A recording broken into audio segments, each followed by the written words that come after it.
joining us, and we'll get started shortly.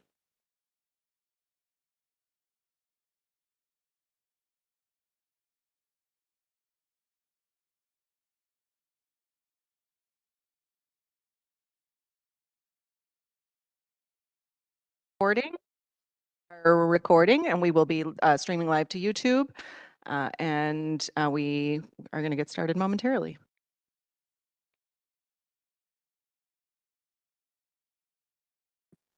Do I start? Yep. Oh, Sorry. Okay. Good morning, everyone. It is 9:09, Thursday, March 12th, 2026. And I'm excited to be calling to order the meeting of the Los Angeles Probation Oversight Commission. I am Dolores Canales, the chair of the commission. We look forward to hearing from our panelists, commissioners, and the public today. You may notice that we have changed slightly the way we are organizing our meetings to attempt to make participation easier for all of you and for our panelists. We have set specific times to discuss and act on each topic, and this month we have fewer items than last month, so hopefully we can get through everything today with the necessary robust discussion. This plan may mean that I have to ask you to limit your discussion in order to get to public comment and be ready to move on. It will look like this. For the first half hour, we will discuss several POC administrative items and take votes on reports and information requests. At 9:30 a.m., we will move into our agenda item on the services available to youth with developmental disabilities in probation's juvenile facilities. Then at 11, we will welcome representatives from the organizations known as least restrictive placements, also called LRPs, and other panelists who will share with us the background of how LRPs were created and what they offer the youth who step down into the community. Finally, we will end the general public comment, and thank you for joining us all today. And I'd also like to say that we have some tamales and sweetbread and coffee and everything for everyone, so please help yourself. The tamales are just cheese and jalapeno, though, no meat. And then I also want to give a shout out to the people that make these meetings happen while we are able to sit up here.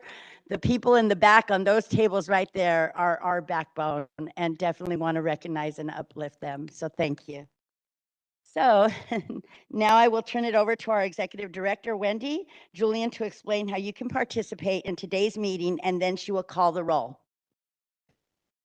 Good morning. Thank you, Chair Canales, and thank you for acknowledging the staff of the POC and our AV awesome team. Welcome to everyone who's joining virtually, and especially those of you who are here live. And I'm sorry about the tamales for those of you who are joining virtually. You should be here at Magic Johnson Park. As always, we encourage real public participation in our meetings, and we welcome your comments in writing or live today.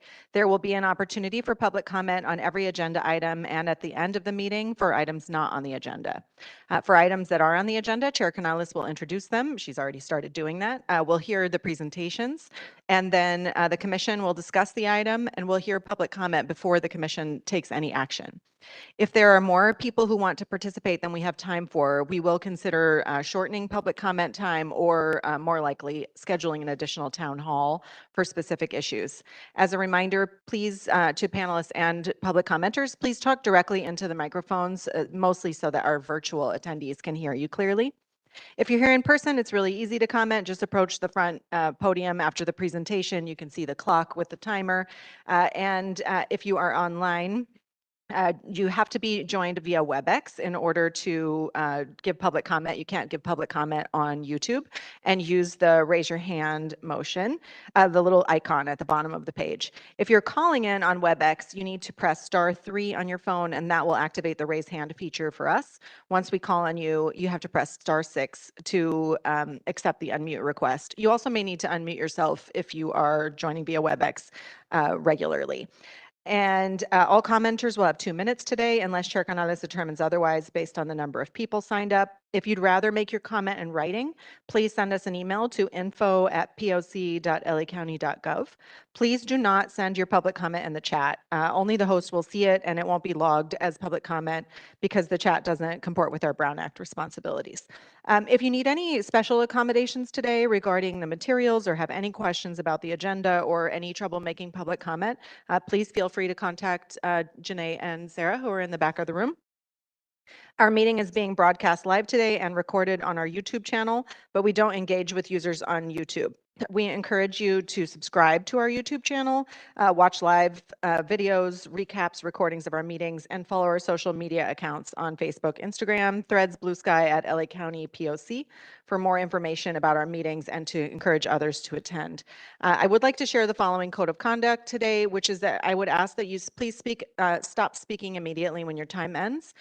Make sure your public comment relates to the subject matter of the item. Remain respectful of each other and the forum.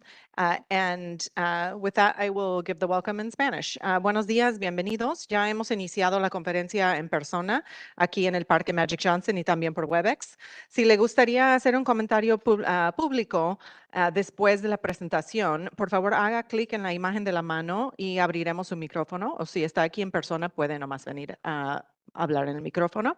Si está escuchando la conferencia por teléfono, tiene que marcar estrella 3 y así le avisaremos cuando sea su turno. Si está viendo la conferencia en vivo por YouTube, no hay interacción y no puede hacer comentario público. Si prefiere hacer sus comentarios en español, le daremos 4 minutos y podemos proveer traducción al inglés. Al iniciar su comentario, nomás avísenos o usted puede proveer su propio traductor. I'm going to call the roll now. Commissioners, please respond out loud when I call your name. Commissioner Brooke Harris. Commissioner Jackson will be arriving shortly, and we will note on the agenda when she arrives. Commissioner Millie Kakani. Commissioner Don Meredith. Commissioner Eduardo Mundo. Commissioner Sam Prater is also en route, and we will note in the minutes. The same is true for Commissioner Tyreek Shipp. Commissioner Diane Terry. We've just met. Commissioner Diane Terry. Commissioner and Chair Dolores Canales. Here. Okay, so with 1, 2, 3, 4, 5, 6 members present and 3 en route, we will begin, and we have quorum. Thank you, Wendy. Let's proceed with item 2, the approval of the February 18th, 2026 special meeting minutes. Wendy, do we have any written public comments or live public comments for agenda item 2? No public comments. And just to note, it's only called a special meeting because it was not on our regular meeting date. But this is the regular February meeting that we had. It will be recorded as a special meeting. Okay, thank you. Can I have a motion to approve the February 18th, 2026 special meeting minutes? Motion to approve those minutes? Second. Okay. Are there any changes to the minutes? Hearing none, commissioners, please vote with a voice vote. Aye. Okay. Well, I hadn't asked that yet. Okay. Anyone opposed? Any abstentions? Okay. And well, hearing one, what do I do about that? Okay. All right. So motion carries. Yes, with 5 yes votes and 1 abstention. Okay. So thank you. For agenda item 3, we will discuss and take action on POC administrative items, including voting on recommendations stemming from recent campus Kilpatrick inspections. I'm happy to report that probation has complied with all of our overdue information requests, and they did so early this month, allowing us to attach them all to the agenda, so we will not need to address that issue today. Executive Director Wendy Julian and Project Director Sarah Gongora will present on this item. Thank you for those reports, Commissioner. Oh, yeah. Okay. I'm just going to say, just to reiterate Chair Canales's thank you. The process by which we've been requesting the information has been streamlined over the last 6 months or so, and the receptiveness of the department is appreciated. So there are a lot of interesting items attached under this report on the agenda, including things like updated contraband reports, updated youth violence reports, and population statistics. And also very happy about the way that the POC staff has been able to analyze some of those data to contribute to the other agenda items today. It's very helpful. There is still one request that they're working on, which is the consultant contracts, but the POC set a 30-day due date for it, which we have not arrived at yet. So we are hoping to receive that information soon, but this has been working very well. So I would like to acknowledge that. The issues around Campus Kilpatrick have come to the attention of the POC staff and many commissioners from a number of sources. And so in looking at that information, we did exactly what our model of change says, is that we hear the information and then gather information ourselves. And the way that we gathered the information is that Commissioner Jackson conducted an unannounced inspection and provided some notes that she shared with commissioners. She did that a day after Project Director Dr. Sarah Gongora, a day after, maybe a couple of days after. I think a couple days. The notes that Dr. Gongora provided were shared with probation. We actually shared them with probation about a week before we shared them with anyone else.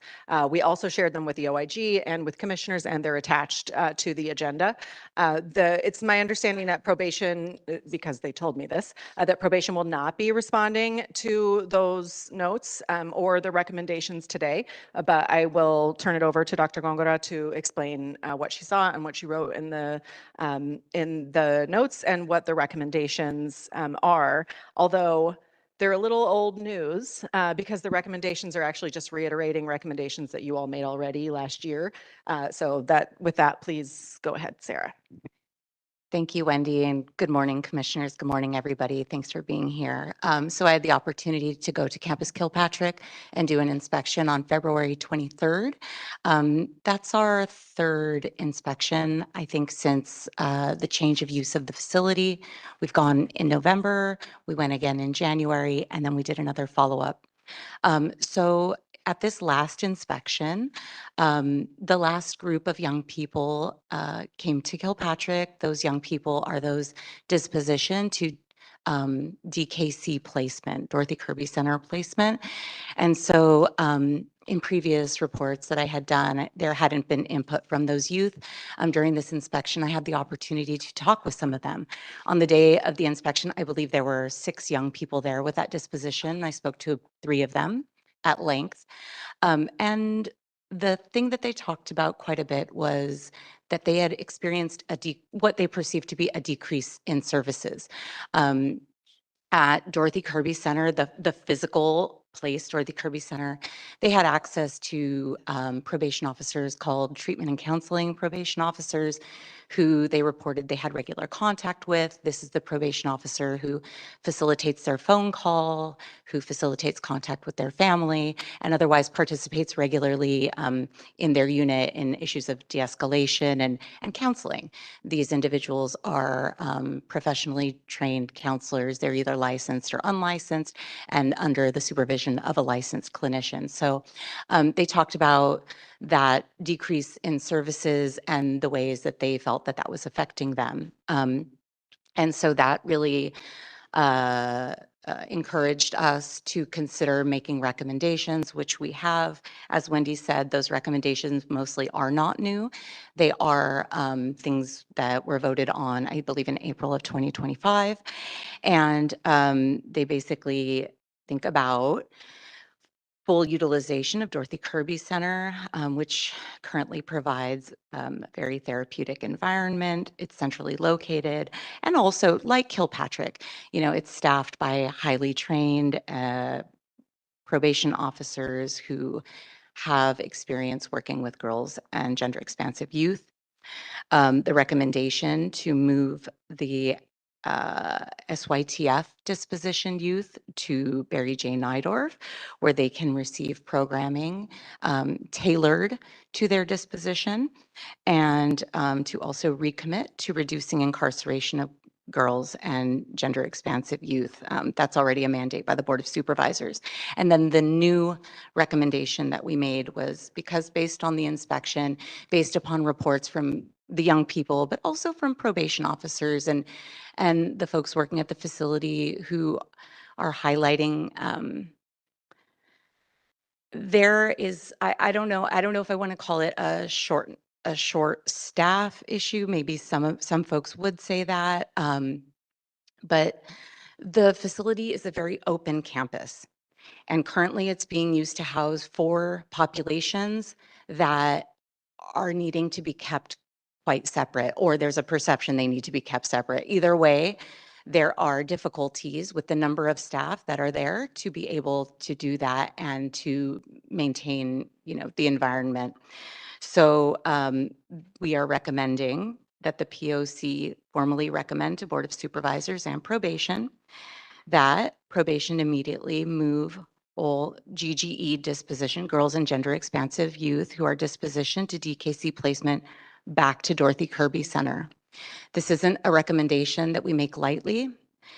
I personally have concerns about moving young people around and shuffling them from facility to facility. But given the reports about, young people feeling that they had lost progress or a sense of backsliding, even though they acknowledge that Kilpatrick is a lovely place. They felt that the staff there were great and really trying and trying to help them. They were receiving services from Department of Mental Health, but they still were experiencing some backslide in what they reported in both mental health symptoms and behavioral functioning. So we make that recommendation with the input of the young people and the officers at that facility. And so we put this document forward to you all, and we have also received support from some of our stakeholders around these recommendations. And I really wish that Commissioner Jackson was here right now to talk about her inspection, but I actually believe somebody else may have gone too.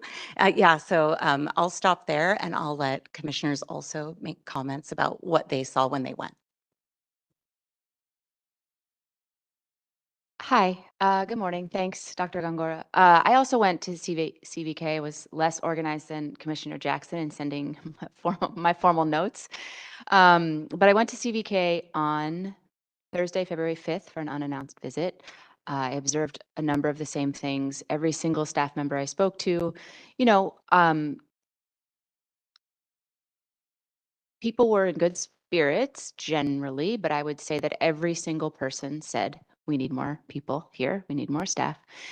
And the thing I really want to uplift, I had a very long conversation with a staff member about the gender expansive and queer trans population. And that staff member identified to me that there were 2 to 3 male to female transgender youth and roughly 3 female to male transgender youth, as well as a number of non-binary youth or, LGBTQ plus youth. And I received the daily population statistics. Those are not reflected anywhere. In the statistics, I understand that probation needs to report what is being said to them in whatever fashion. And I don't know if there are further conversations or how, I understand that, we talked about this a couple of times ago, that it may not be that someone is identifying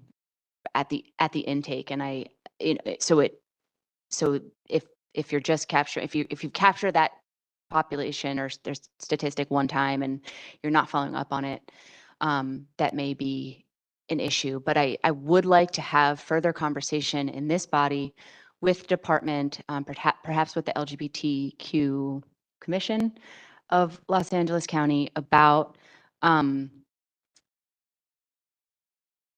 working with trans youth. And I respect the fact that the department, when we're talking about the girls population, we now term it girls and gender expansive youth.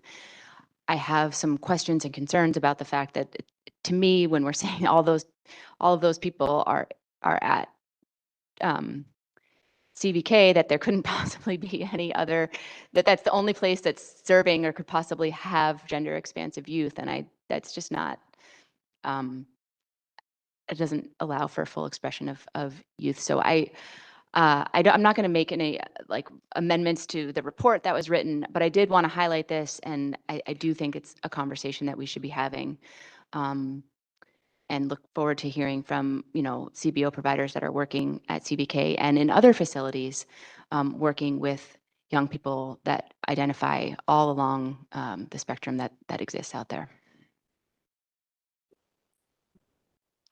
Thank you for that, Commissioner Harris. And thank you for those reports, Dr. Gongora. I hope everybody had a chance to read them. There was a lot of very important information on there. I do have one question, though, in the comments on the report where you mentioned that the intake of food and liquids was limited due to concerns of having to use the restroom. Is that staff that were limiting their intake? So because there was nobody? Yeah, that was reported by multiple staff members, that there were not enough people to be able to relieve them to have appropriate breaks. And so they were limiting their food and water intake during their shifts. Okay, thank you so much. And commissioners, do you have any questions for Dr. Gongora? You know, I noticed that Director Benyon is here, and I wonder if she would like to just talk about the report at any level or just give an update as to how it's going at Kilpatrick from her perspective as the manager. I do not want to put Director Benyon on the spot, who is here to present on the next item, because I was told by probation executive leadership that they would not be responding to these, to this report. Okay, I So just wanted to make sure. I don't want to speak for you, but I will say that that's what I was told in preparation for today's meeting. So then I do have one question, because I read the report I think came out about 10 days ago. And I don't recall whether or not there was a discussion with administration about these issues. When I was there that day, I don't think there was anybody there. I was walked by a supervisor, and she was like on her first shift, second day of her first shift, because it's the 56. So we were really just trying to figure out together. Yeah, but there was a supervisor there. She heard every single concern. She was standing with me during many of the interviews, and we sent this to probation before sending it to commissioners or anybody else. And just for my understanding, was there any attempt to contact the administration or Ms. Benyon just to kind of run through these concerns? No, I think we have been expressing these concerns and hearing them really clearly. I mean, this is not my outright concern. These are things that people at the facility are talking about really openly and expressing. I didn't think there was any surprise here for anybody. So, and I'm Nikki, just going to disagree really quickly with Okay. that, which is that I sent Sarah's notes to the leadership of the commission. I'm trying to get the exact date, and I don't see it on my notes, but it was much more than 10 days ago. It was right after the notes were completed, with the hope that, I mean, that's what we do, is send the information to the leadership team immediately as soon as we can get it processed, with the hope that they would be at least alerted to the things that had been seen in the notes. And as Sarah said, we sent those to them before we shared them with anyone. The next group we shared them with was OIG. And so there was an attempt to share the information directly with leadership. And I have had a couple of conversations with folks from the executive leadership team about the concerns. They just told me that they didn't want to publicly respond to the concerns, and we didn't receive any response to the concerns in writing that could be shared publicly. so I guess my concern is, and I'll just cut to the chase, is that there's a feasibility factor when we make a recommendation. And when we make a recommendation as this body, it carries weight. I've heard it used in other meetings. I've heard it used in court hearings. And if we're making a recommendation like this, we should have some kind of feasibility study if it is feasible to bring the girls back. Because these discussions were held before and they were not implemented. I wouldn't say they were ignored because probation did address them and did explain why it wasn't a feasible recommendation, but we're making them again. And I'm not sure what purpose it serves if it's just something to put on the record. And, maybe our process has to be reexamined with recommendations, maybe having an ad hoc meeting with probation and really digging into all the factors that are weighed by probation or by the county, because probation also has to respond to, its boss, the board. So I'm just concerned about the process and whether or not it's feasible, because we can sit here and vote for it, but then it's something that's standing out there that people can use as weight, but it really doesn't have anything supporting it other than our observations and our thoughts. I want to be very clear that that's exactly what is happening here. That these are recommendations that were written by Dr. Gongora, approved by me, sent to the department. We got no feedback about them from the department that we were able to share publicly, and that they are only recommendations, and the commission has a choice to vote on those recommendations here. We do have a very big obstacle in how these things are made, and it is the law. It's the Brown Act. We cannot share recommendations on behalf of the Probation Oversight Commission without them being vetted in public. I happen to strongly agree with that law. It does complicate the situation, and you're right that things go out publicly before they are voted on by the commission, because that's the way it has to be. So I hear your frustration about it, but I don't know that there's any way around it other than the creation, for example, of a subcommittee, which would require additional work by you all to meet in a subcommittee to address recommendations to bring to the agenda. I hear you, but Well, I'm we not- did a lot. We did a lot in this case to try to get the information out early to the department in order to get feedback about it. I'm actually not frustrated. I'm just concerned about the process. And I'm sitting here with 9 questions that I put together, and they're staff questions. There are probation officers who are Kilpatrick, who did the work and do the work. And these are some deep concerns. And so, hopefully, and I appreciate the fact that the department has decided that they're not ready to respond to this. But there's a lot going on here, and I'm not sure if it's going to be mitigated by making this recommendation, or even implement, if it's even possible to implement it, because it does not appear that the staffing issues are anywhere near being addressed or close to being addressed. So, but my frustration is more is that it just doesn't appear that it's working up there, and getting a better picture of what's really going on there day to day, and verifying all the information that we have, and allowing probation, well, maybe forcing probation to basically come to the table and talk about these things. Thank you, Commissioner. Yes, Commissioner Terry? I absolutely support the idea of an ad hoc, because I think there's so many issues that can be addressed at CVK in addition to what you just named about kind of all these specialized populations and supports that are needed. I'm very concerned about the racial tension and fights breaking out. And I think that's also, I think that the department needs to address those things. I think there's an equity issue if the girls and gender expansive youth at that facility aren't getting the services that young men are getting at other facilities. So I agree with you, Commissioner Mundo. I think that there's like missing information, but I also think the department has a responsibility to respond to the plan that they put in place, which everyone identified these issues long ago.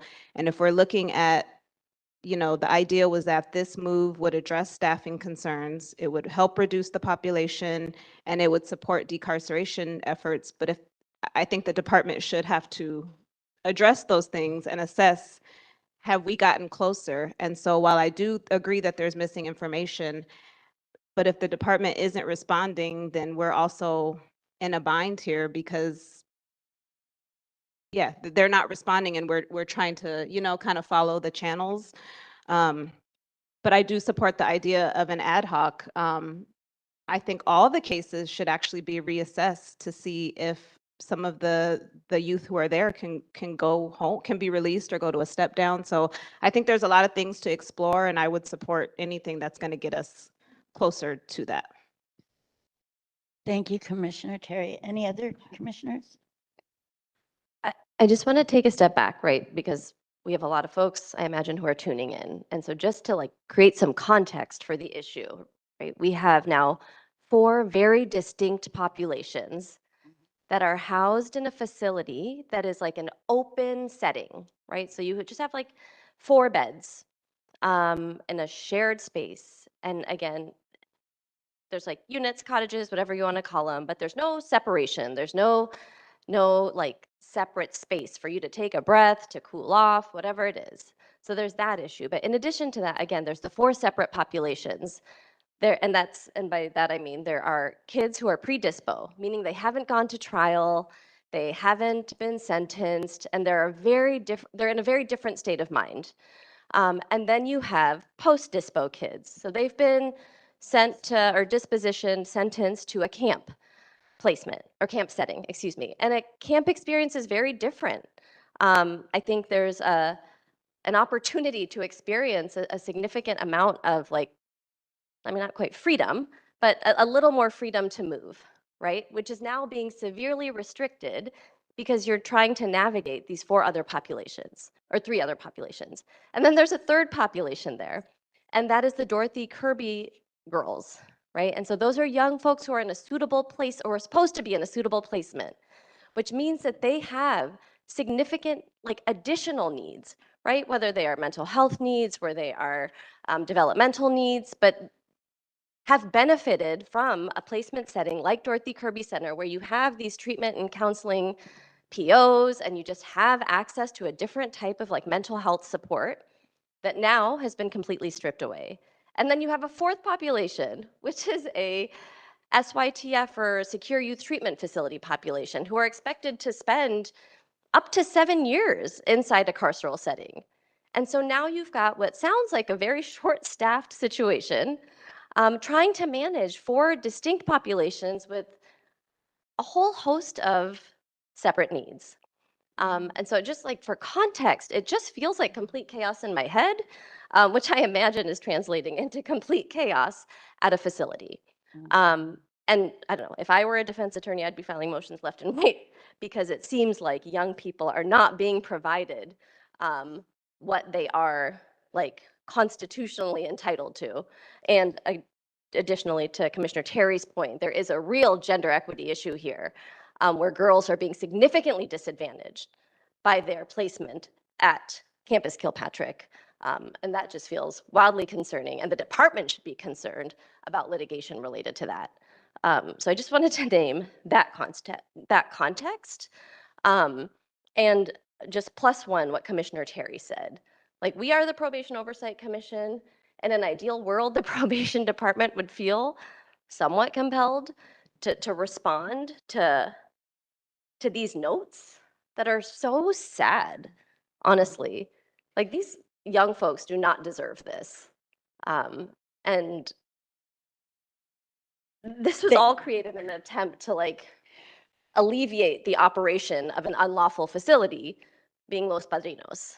And we have not resolved any of that or come close to that. I agree. Thank you so much, Commissioner Kakani. And I'm suggesting we do 2 things. One would be to create the ad hoc, but also we could do, this would be up to the commissioners, move forward with the motion that we have in place today with the recommendations that the POC has put forth, or put it back on the agenda for next month, because we have received additional phenomenal recommendations from Liberation Fund Coalition that we could incorporate into our motion. And I mean, you know, when you have staff that don't even want to go use the restroom, or was as written in the report, they hear over the radio when one incident is happening, so then it creates another incident. I mean, you know, there is some serious issues going on here that do need to be addressed.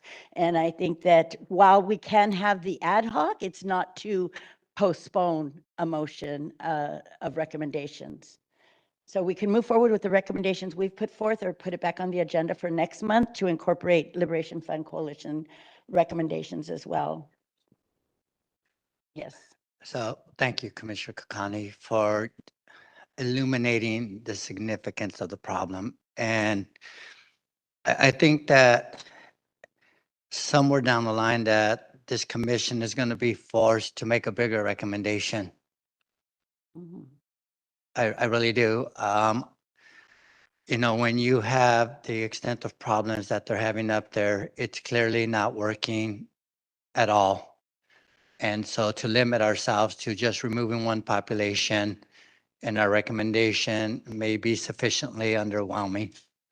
That's why I think that moving forward, that the department really has to give everybody an understanding of if it's even able to succeed up there.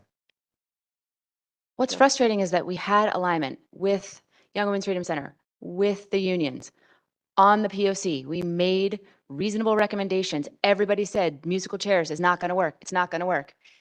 And one judge said, okay, I go along with this. And now here we are a year later. It took way longer than anyone, you could reasonably guess it wasn't going to be that easy to move entire populations, but it took way longer than the department promised.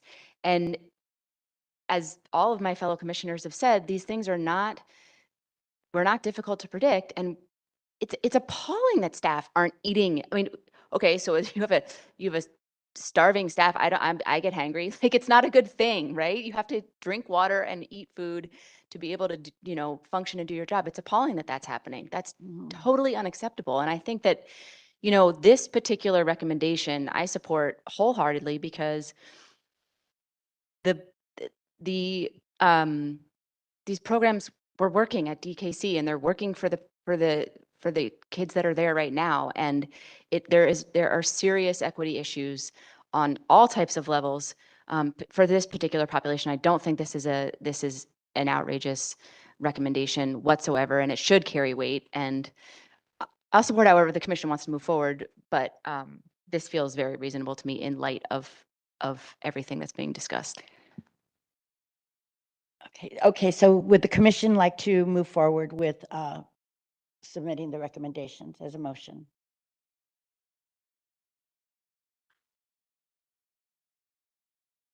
Is that separate from, can we also do the ad hoc committee? Does that need to be a No, motion? the ad hoc committee that's also, yes, we will create the ad hoc committee. Okay. Sorry. It's not I one didn't know of if that them. needed to be a motion see. or. I'm looking at Shantae, but I think you could make those, Shantae agreed that you could create an ad hoc, that you could make those as one motion to accept the recommendations and create an ad hoc committee. Okay, then we'd like to. I will make, I'm like my kids now. I would like to make a motion, I guess reiterating this recommendation that girls and gender expansive youth who were, I guess, dispositioned to Dorothy Kirby Center as a suitable placement, be sent back there until such a time that appropriate and equal program services and staffing can be made readily available at CVK. And in addition to that, I would like to move for an ad hoc committee to be created to focus on what is happening to our girls and gender expansive youth who are currently being incarcerated at Campus Kilpatrick. I'll second it. Okay, motion received by Commissioner Kakani and seconded by Commissioner Meredith. Okay, thank you. We will now move to public comment. If you'll just give me 1 second, I want to confer with Chair Canales about the timing of our next item. So if you want to give public comment, go ahead and come up to the podium and we'll.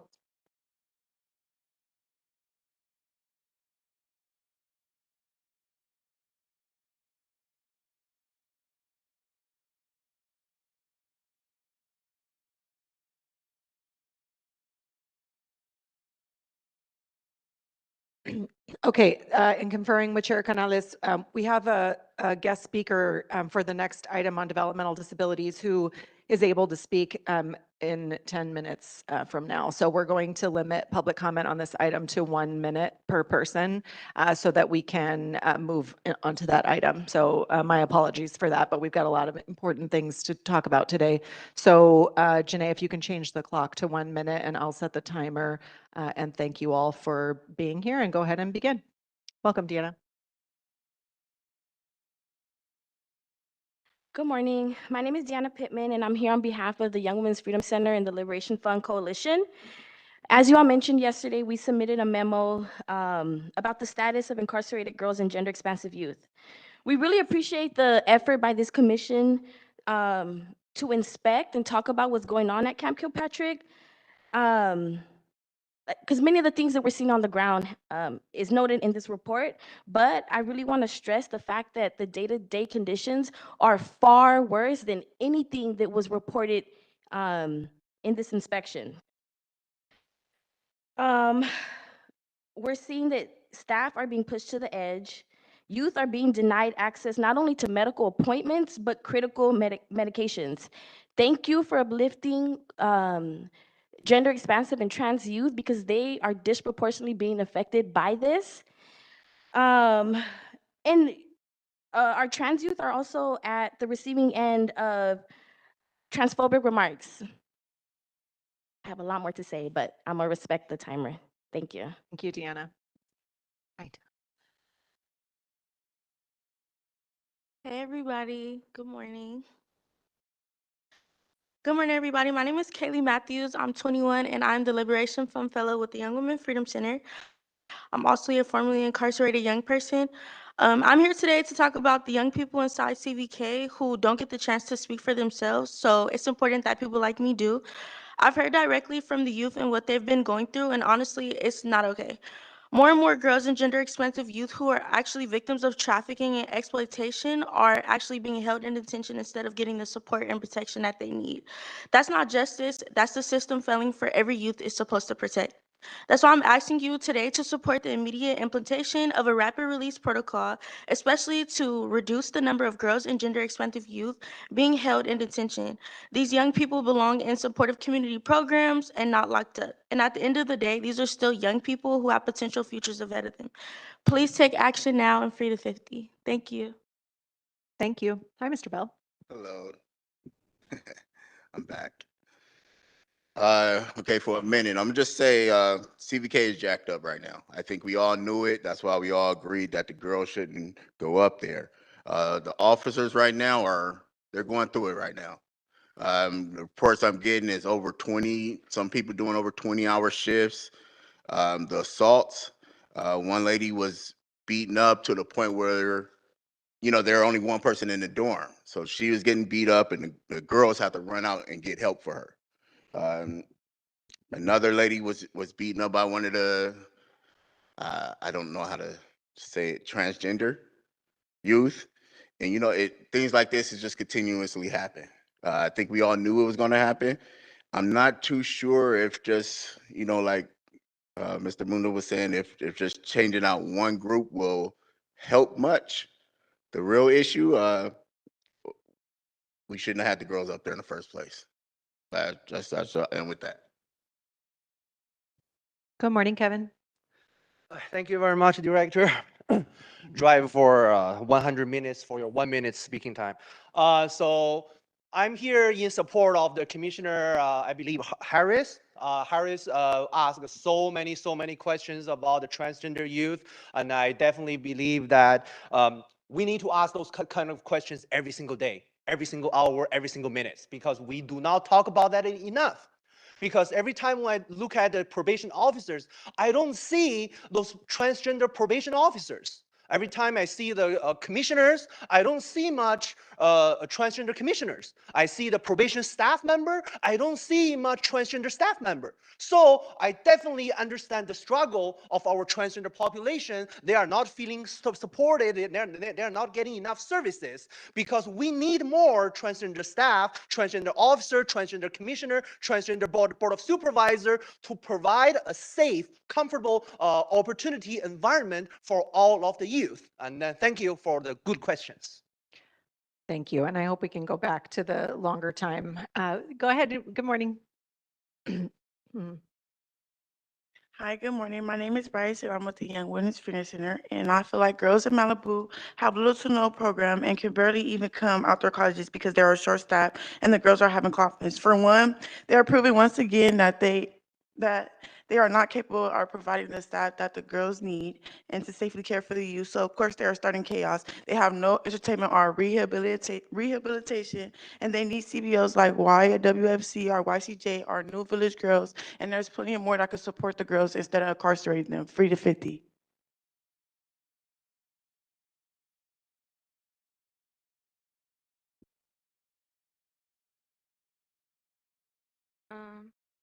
My name is Angela. I am a formerly incarcerated youth, and I am an intern at YWFC, who is here to talk about what is going on at CVK. Since youth were moved to Malibu, there have been little to no program, less mental health counseling, and trouble getting along. I want to focus on the increase in violence. At the Young Women's Freedom Center, we do weekly circles with youth coming home from juvenile hall. I have been attending there for 2 years now and have never seen a fight or act of violence, which shows the positivity we can push and sisterhood that can be uplifted to motivate youth to perform better throughout these groups. Because the same way that the halls are filled with different personalities, gangs, and backgrounds, our circles involve these things as well. And I don't understand how it is that staff in the halls can't push the positivity to bring youth together, at least to be able to coexist. And the relocation, I have been inside when probation moved us from Central to Silmar, from Silmar to Central, and I know firsthand how traumatic that can be. These kids are not a check, they are our future. We should invest more in them. Thank you.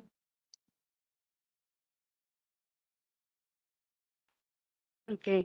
Hi, good morning, everybody. My name is Cassidy Maldonado. I'm 23 years old. I've been affected by the system since I was 15 years old. I'm part of Young Women's Freedom Center in Beloved.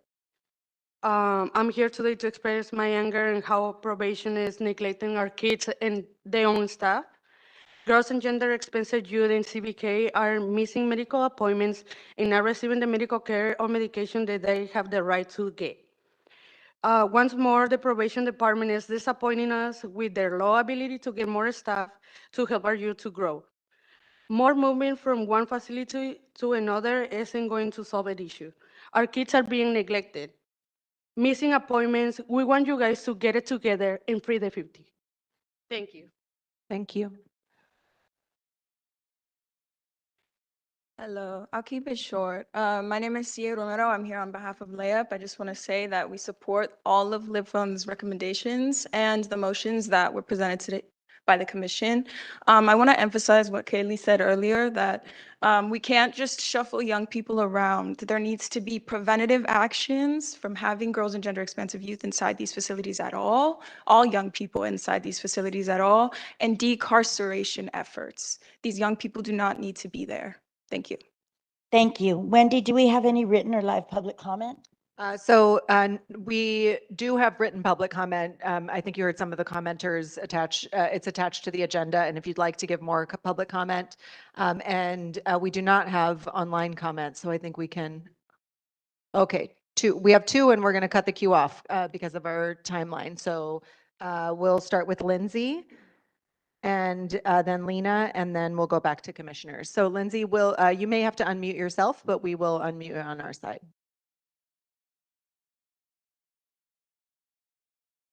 My name is Lindsay. I'm with Arts for Healing and Justice Network. I'm just calling in to really echo all the things that my colleagues in the room are saying.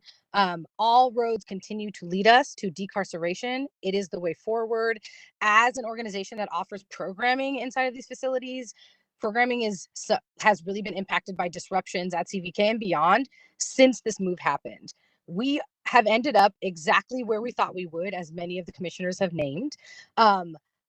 We support the recommendations from the POC. We support, obviously, as a member of the Liberation Fund Coalition and Lab Coalition, support decarceration as it's been very thoroughly outlined by the rapid release protocol. So really just here to encourage you to do the things that have already been identified, that we know that they work. What is happening is not working. Medical appointments are being missed. Young people are fighting because there is no consistency, no stability. They need the programming. It's not happening. It's a hostile environment for everyone, but at the end of the day, the kids lose. So free the 50 and decarcerate the young people. Thank you, and we'll end with Lena. You. Similarly, just want to uplift and show my support for the Liberation Fund's recommendations and the Probation Oversight Commission's recommendations. And I really hope that there are folks from the Board of Supervisors, their justice deputies tuning in right now. There should be alarm bells ringing for them because their inaction and their belief in the lies that the probation department is sharing with them at their report backs. They're enabling the creation of some of the most disturbing and horrific conditions I have heard recently. Families are still struggling to get visitation, and echoing all the other remarks that have been made by young folks who have showed up today, highlighting the kind of harm and the kind of negligence that young people are experiencing. Also, again, just of course want to highlight that other options exist. There are beautifully intact and thoughtful rapid release planning that's happening on behalf of Liberation Fund. There are options to decarcerate, and I really urge the board to move before something happens that we can't reverse. Joking. Thank you very much, commissioners. And thank you all who made public comment. I apologize that we had to limit it to 1 minute. Maybe we're going to have to revisit this time slot thing because I feel so pressured. Commissioners, do you have any questions or further comments?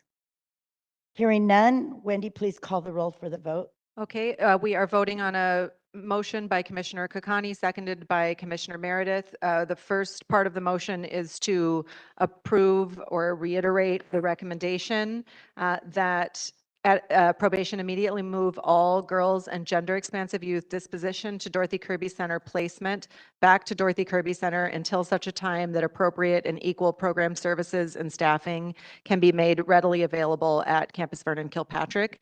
And the second part of the motion is to create an ad hoc subcommittee regarding the situation for girls and gender expansive youth incarcerated at Campus Vernon Kilpatrick. So with that, I will call the roll. And I'll also note, and it will be noted in the minutes, that Commissioner Shipp is present. Commissioner, please vote yes, no, or abstain. Commissioner Harris? Yes. Commissioner Jackson is absent. Commissioner Kakani? Commissioner Meredith? Commissioner Mundo? Commissioner Prater is absent. Commissioner Shipp? Yes. Commissioner Terry? Yes. And Chair Canales? Yes. So with 2 members absent, with a vote of 7-0, the motion carries unanimously. Thank you, Wendy. Let's move on to agenda item 4, which is to discuss and take possible action on panel presentations related to issues facing youth in probation's juvenile facilities who have developmental disabilities. This is an issue that the POC has been looking into for over a year since we started receiving data about the young people in detention. Since we learned on one of our inspections over a year ago that the rate of students receiving special education services at the juvenile court schools is approximately 3 times higher than the rate in traditional community schools. And when we asked the board to direct the department to stop using OC spray in the units with youth with developmental disabilities, which they did stop for a short time, but unfortunately they have gone back to doing that again. The probation department has been asked to provide a verbal report on services to youth going to start this morning with a report from disability rights attorney Susan Sindelar and from Disability Rights California. She is going to give us some background and information on best practices on this issue, and I'm really looking forward to hearing from her. Susan is joining us virtually from out of town. Thank you, Susan, and please go ahead and get started. Good morning. Thank you all for having me. I apologize that I'm not able to be there in person with you. I want to start with giving just a little bit of history about the context of developmental disabilities and the context of disabilities generally within the carceral state within the state of California. So when we start to think about where have these problems begun, why are we where we are, history is actually a very good guide to tell us how we've gotten to this place and whether we've actually made substantial progress, significant progress, or if we've just kind of renamed the same things that we've seen for a long time. So if you bear with me for a very brief timeline, there are links that still exist to this day between the eugenics movement and systemic discrimination against people with developmental disabilities and how they have wound up within the criminal legal system and the juvenile legal system. In 1850, California became a state. That was at the very beginning of what became the scientific movement of eugenics. That was where all of the origins had started. And part of that, as we all are aware, does coincide with a lot of migration and immigration within the United States at the time. California had passed several acts for the protection of children and to prevent and punish certain wrongs to children in the late 1870s. That allowed the removal from parental custody. And that coincided then with the 1880s. What did we see in the 1880s? What we saw were the institution of boarding schools for indigenous use. We saw the beginning of the industrial schools and the reform schools and the juvenile legal system. But what we also saw were the beginnings of the care and training homes for feeble-minded children. What were those? Those were places that families who had children with developmental disabilities sent their kids to receive training to try to see, and these were the terms that were used at the time, if they were imbeciles, if they were morons, if they were idiots. What that meant was essentially if they had the ability to get any kind of programming, to be able to get some type of training, to then have a job, to be able to get out of these homes. What occurred were systemic abuses inside these homes. They were focused on punishment. They were focused on trying to create a education without the context of exactly how and why a person was manifesting their disabilities this way. So what did we get that also came around that time? So 1883 was when Sir Francis Galton, cousin of Charles Darwin, first coined the term eugenics. And then from the 1880s forward, there was a lot more attempts to make scientific bases for what they saw as the reasons why people were getting put into these homes, into these industrial schools, and into the boarding schools. And so you had researchers who were using the children that had already been removed from homes under the laws that had already existed, and all of the disparities existed back then. The 1850s and 1860s already had laws where you had removal of indigenous youth, and then it was removal of youth from Mexican families. The data at the time was based on Indian / Mexican. And then we had more influx of individuals of African American descent coming to California after like in the late 1800s. And so we created our scientific bases of this racial hierarchy in California of whites on top, African Americans in the middle, and then Mexicans and indigenous youth at the bottom in terms of what was the intellectual functioning. That then set the stage for what were the kind of life outcomes. Other things that were happening at that time, 1899 was when you had that first juvenile court in Cook County. 1912, Fred Nellis took over the Whittier State School, which was that first reformatory school. All of the studies on the use of what became the Stanford Binet intelligence testing were done based on the youth in those facilities at the Whittier State School. And he really believed that he could only work with kids that had a certain intellectual level. And so he used the testing to essentially weed out everybody that he didn't want. Where did they go? They went to the Preston Industrial School. They went to the care and training homes, which were then taken over by the state at that point, the Sonoma State Home.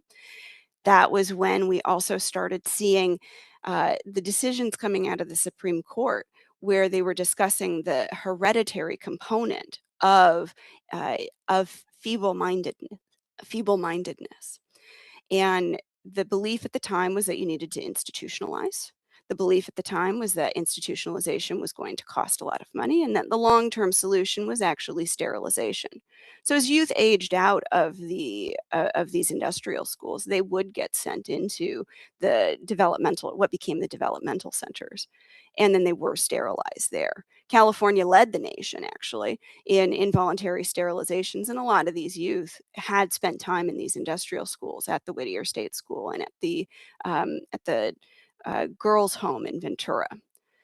The interesting thing that we want to ignore with this is that these institutions were encapsulated under the Department of Institutions, but when that broke apart in the 1940s, it broke apart into what became the Youth Authority. It then broke apart also into what became the Department of Mental Hygiene, which subsequently in the 70s broke up into the Department of Developmental Services and the Department of State Hospitals. When we talk about what are the things that we saw previously and are they still there, if we don't acknowledge this history, that history will repeat itself. And how does it repeat itself? There's new studies that are coming out that draw the links between the Vineland test. So we talked about the Stanford-Binet test. The Vineland adaptive behavior test was actually developed by a New Jersey industrial school. The risk assessments that we use, we know that they're biased. We see that because it does penalize an individual essentially for having a disability, for having any kind of intersectional identity. And the origin of a lot of these studies and the statistical analysis does stem back to the Eugenics Research Office. So if we don't recognize that there is a lot of history that we need to, one, see, and then two, make active efforts to try and be different from, all we are going to do is repeat it. Because what is the data showing? That even though prevalence of intellectual and developmental disabilities within children aged 6 to 18 is about 3.2%, if you're in the criminal legal system, it's 10% in that population. So why do we see a threefold increase? Well, I mean, we see a threefold increase because we are seeing that these systems are still functioning in the way that they were originally designed, which is to try and figure out how do you categorize, criminalize, and pathologize other disabilities. Some of the misperceptions about disabilities over the years have been that people are slow, that they don't have the ability to do anything different, that they will always have problems, that there is no hope, that it is hereditary, that there is no change.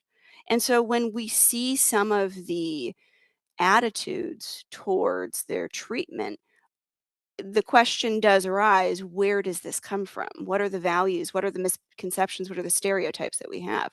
Hyperactivity, attention span, attention focus, impulse control difficulties, social cognition impairments, the ability to use and understand language and nonverbal cues in social situations.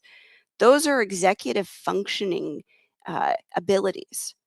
And if you have an executive functioning deficit, and that's how it's manifesting itself, if you're not actually being viewed as someone with a disability, you're getting viewed as somebody with conduct disorder. You're getting viewed as somebody with oppositional defiant disorder. You're getting viewed as somebody with intermittent explosive disorder and eventually antisocial personality disorder.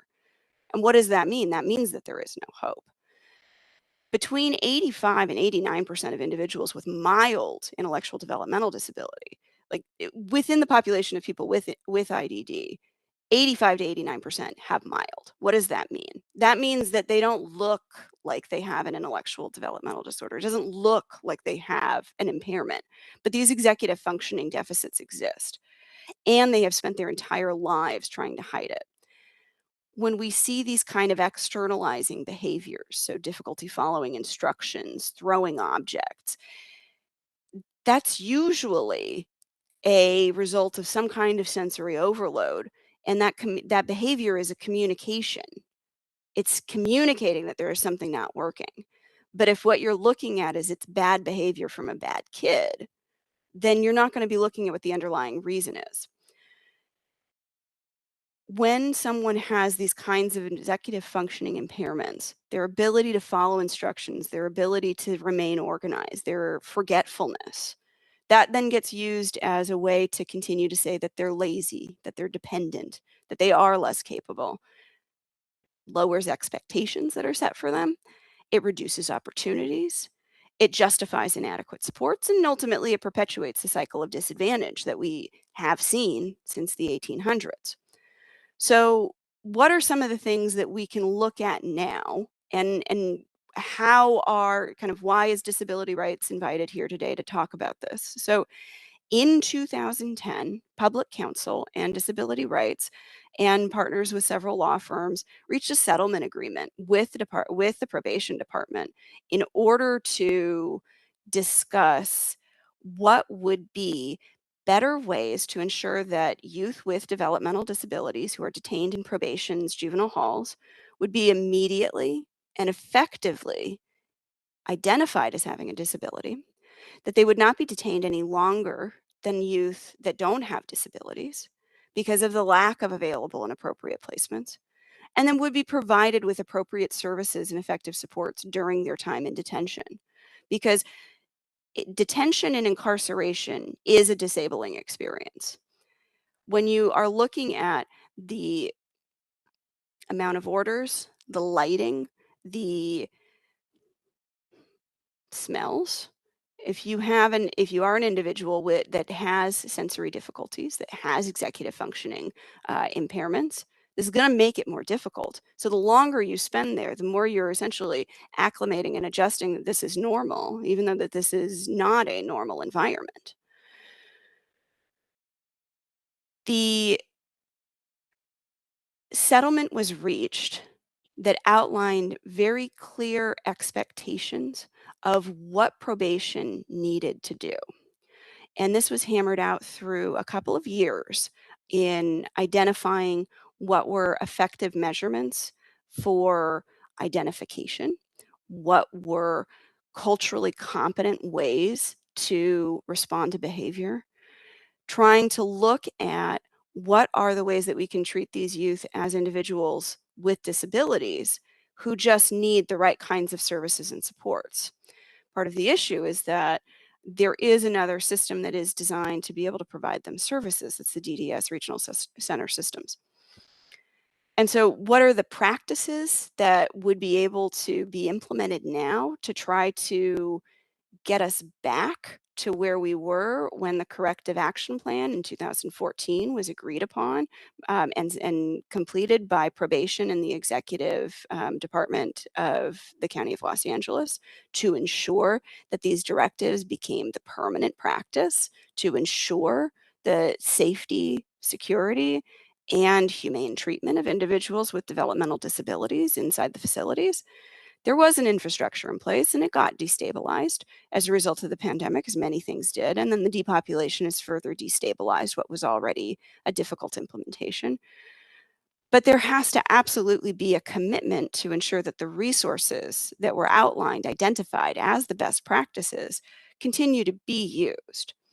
Throughout this process, Public Counsel has still been involved, and evaluators from California State University of Los Angeles have evaluated the program a couple of times over the years, published its findings that when these directives were fully implemented and consistent with what were the agreements of all of the parties at the time, including hiring, training, but ultimately retaining sufficient numbers of credentialed staff with experience in developmental disability services, including the use of outside providers, that recidivism rates went down, that the use of restraints and the use of seclusion went down. The long-term practices have already been established. And then it's an issue of trying to make sure that we get back to what were the core components of that agreement, because that agreement focused on the understanding, the support, and ultimately the fair treatment of individuals with developmental disabilities. It comes in all different shapes. I talked about intellectual developmental disorder, attention deficit hyperactivity disorder, fetal alcohol spectrum disorders, autism spectrum disorder. Most people with autism spectrum disorder do not have the visible or noticeable verbal impairments, and they don't have intellectual impairments. You have a lot of individuals with social communication impairments and restrictive repetitive behaviors in the world and in our facilities that are not receiving meaningful access to the programming that other youth have, nor are they receiving any of the kinds of specialized services and supports that is necessary to get them that meaningful access. I know that I've kind of essentially covered from like 1850 to mostly present, and so I'm happy to take other questions and be able to break down some of what I've said. But this has been an ongoing process for the neurodevelopmental disability community for 140 years. And we have been involved in trying to make sure that there is an understanding of what these behaviors, what these impairments are, and the appropriate way to humanely respond to them. And we do hope that that will continue.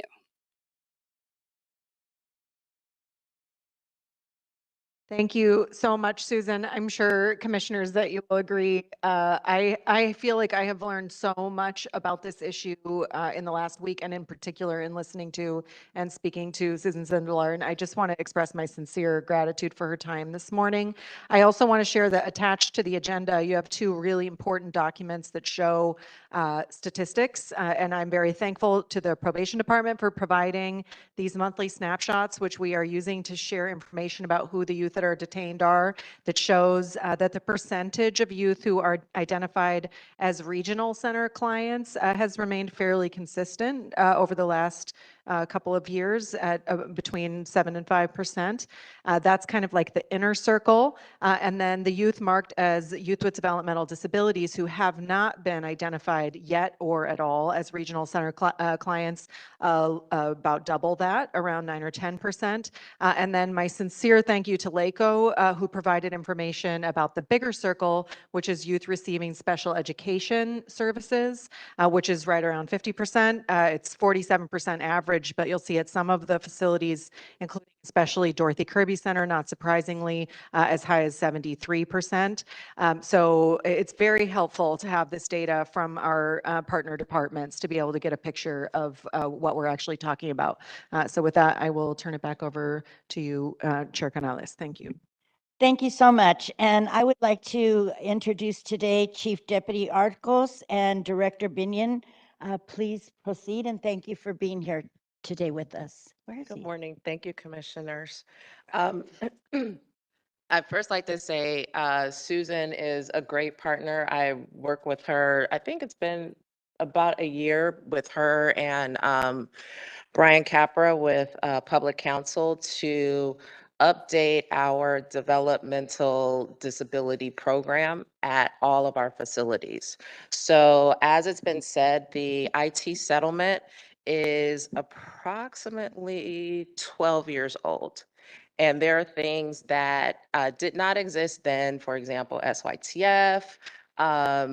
We no longer have central juvenile hall. So because we have youth with developmental disabilities in all of our facilities, the policy and the procedure, the whole process needs to be updated so that it is applicable in each of our facilities. So it can be replicated how we identify, how we provide services, it needs to be replicated in each of our facilities. So first, what we did was I received the policy from where I can do edits from public counsel and just kind of went through the whole policy. Identified some things that don't exist anymore. Like I said, a facility that really was the central hub, and identifying that doesn't exist. So how is this being acted on today? And with Los Padrinos, we have a great um, DDYC. She's a coordinator and she is just phenomenal. And even our public counsel and our courts, they are very appreciative of the work that she continues to do. But like I said, we have um, youth in every facility, and even discovering or suspecting a youth having a developmental disability goes past the intake process. You know, sometimes as we have the kids in our custody, we acknowledge and we kind of see certain things. So if this initiation doesn't happen at intake, what is the process that needs to be followed? Because you still need to identify the youth as a developmental disability, and that's not necessarily in the procedure as I read it. So again, that's part of I think that's one of the helpful things of being new. You just see things with fresh eyes and you have fresh questions.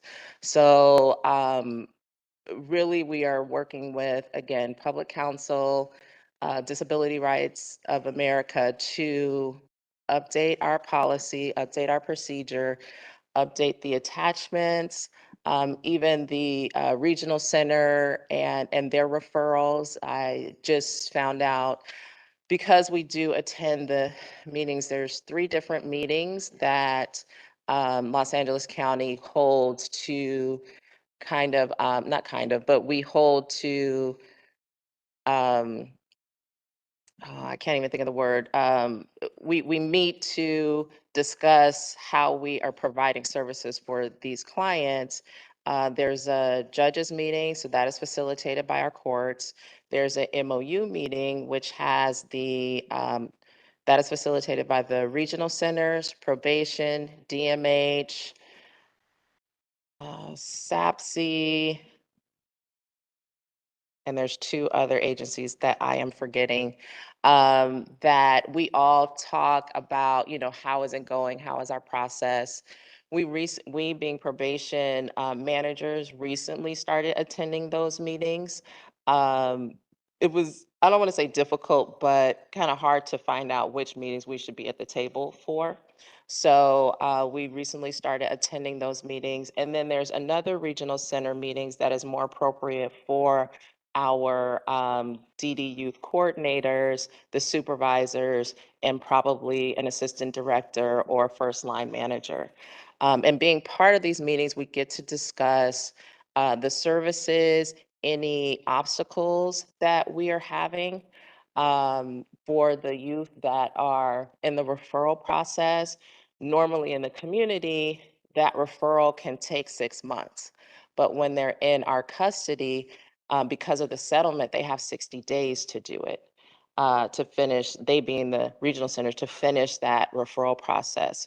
So having that expedited for our youth that are in custody really allows us to get those services faster and faster for them.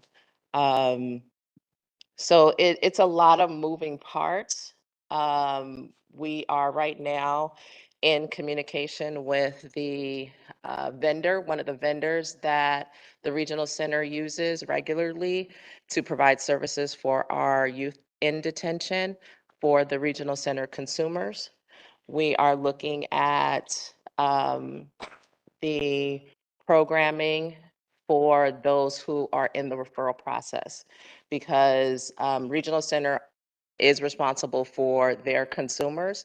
However, those that are in the process of being identified officially under their criteria with a developmental disability, they still need services and they still need special attention to what their needs are.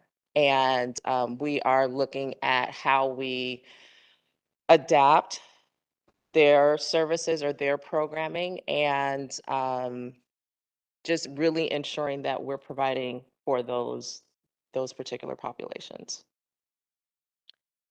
Thank you so much. Chief Deputy Arcos, would you like to contribute? Oh, okay. Commissioners, do you have any questions or comments? I sounds here.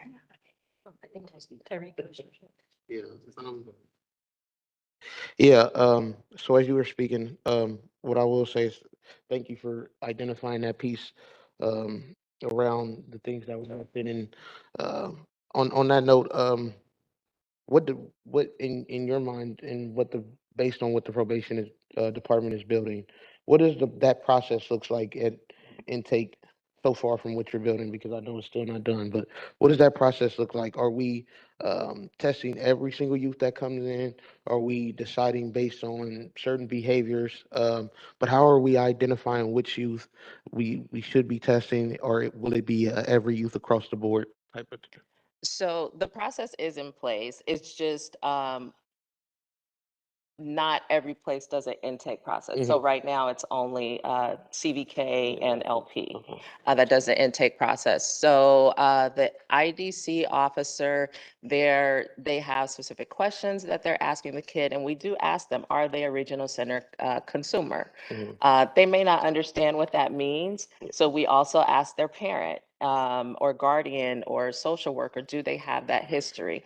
Because that is something that we can get straight to the chase if we just ask if those services are provided by the regional center, then we can say, hey, regional center, we have one of your clients here. You need to come here to provide them their services. LACO, we do talk to the school that the youth has come from. We just find out what their disabilities are. And that's usually at the intake process, just through a question and answer, and that is every youth. If they are identified as having any of those disabilities, again, then the regional center is contacted, and it's the regional center that they are a consumer with. So not that this is true, but let's say South Central Regional Center has Los Padrinos as their catchment area, but we have a youth from Pomona that is in Los Padrinos. We have to contact that youth regional center, not the one that services that particular area. So that's also, part of our questioning is finding out which regional center does that youth belong to, so that we can make sure that those services continue, because they don't necessarily move just because the youth move. If I may add to that. So the directive that was meant to be the implementation of the core elements of the settlement, because one of the issues was when and where is identification happening? How is that happening? What are the bases that are being used for that identification? Like, yes, it occurs at intake, and it occurs at intake in a couple of ways. One, through what was agreed upon and using developmental psychologists in the approval process of what are some of the basic screening tools to just flag if this is somebody who may have a developmental disability or some kind of executive functioning deficit. Then there's that record exchange, whether it's from Department of Mental Health, whether that is LACO. The thing to understand is that there are so many different kinds of definitions of disability, but the federal and state law talk about disability also in the context of somebody suspected of having a disability. So there are additional checks throughout the process of any kind of interaction that the line staff are having is supposed to trigger that, that referral process as well. Because it's the referral process to the regional centers that then allows the access to a more appropriate intake and assessment from the developmental services provider within the state of California. And we're still reviewing and trying to revise the directives to ensure that those core components still exist regardless of the facility. Yes, there's no IDC, but the basics of making sure that this happens multiple points so that everyone who has or is suspected of having a developmental disability is flagged and referred to get the appropriate services to make sure that they don't stay in detention longer. That is something that you can see embedded within Directive 1379 and all of the attachments. No, thank you both for that. The reason I'm asking is because there are young people right now who do identify as developmentally disabled, and they face social stigmas because of it. Specifically, like young people, and we see this in schools, we see this in juvenile hall, we see this in just community spaces in general, where a young person does have some disability and they are made fun of it. Oh, you are a young person with an IEP, etc. Is there anything that the department is doing to mitigate the backlash of a young person needing that extra help or extra step? Yes, so how we house the youth is important. We do have a classification system that uh, really includes those kind of protections. When we do have low populations of youth with developmental disabilities, staff are very in tune and really address immediately any bullying and um, things like that when it comes to addressing other youth and supporting those youth with the developmental disabilities who may be getting picked on or bullied, or some level of a stigma is shining a light on them in an uncomfortable way. Commissioners, any more questions? Could you explain with granularity the process that the department goes through, the training that officers get to make referrals to regional center? And I'm looking specifically at this chart. Do you have it? Will you provide it? So if I'm reading the final column correctly, the number of youth marked DD who are not marked regional center looks like there are 26 youth in that category as of 25 as of February 1st, 2026. And so I'm wondering what the department is doing to refer those youth that have identified or marked as DD to a regional center. So I did look at this this graph, number of youth marked DD who are not marked regional center. The regional center doesn't accept all youth that have a developmental disability. They have a specific criteria. So there are, I mean, I think that's why the numbers between Lake's special ed youth is so different or so much higher, because I don't think the regional center covers all learning disabilities. So I do think that is one of the reasons for the discrepancy. I wanted to look further into this, so I don't have an answer not that you asked for the answer to this discrepancy, but with the training, they do get a training at CORE, at their juvenile counselor CORE when they're onboarded. Um, I've been reviewing the training that is posted on our intranet. There is a PowerPoint that is on there, and we have had we've had a couple of conversations with a doctor that is willing to provide workshops for probation, and this is recommended through public counsel. We've had discussions with the training division, and they are looking into how to looking into a provider and looking into how to add this to our training curriculum, not as part of our block training, but where we can do individual training at the facility. And in one of the meetings that we attended regarding the regional center, I spoke with someone from DMH, and they also offer training as well. So it's really, right now, we do recognize that we need booster trainings, and we are working to get that to our department. I asked Susan that same question about the discrepancy, and Susan, maybe you'd want to explain why there are more DD youth in the data set than regional center. I think what Director Binion said, some that are denied, but also some in the assessment process. And was there another category that you included as well? Yes. So that's why I had flagged that there are so many different definitions of disability. So DD, the settlement for the youth with or suspected of having a developmental disability is always going to be a larger number than what you're going to have for the regional center youth.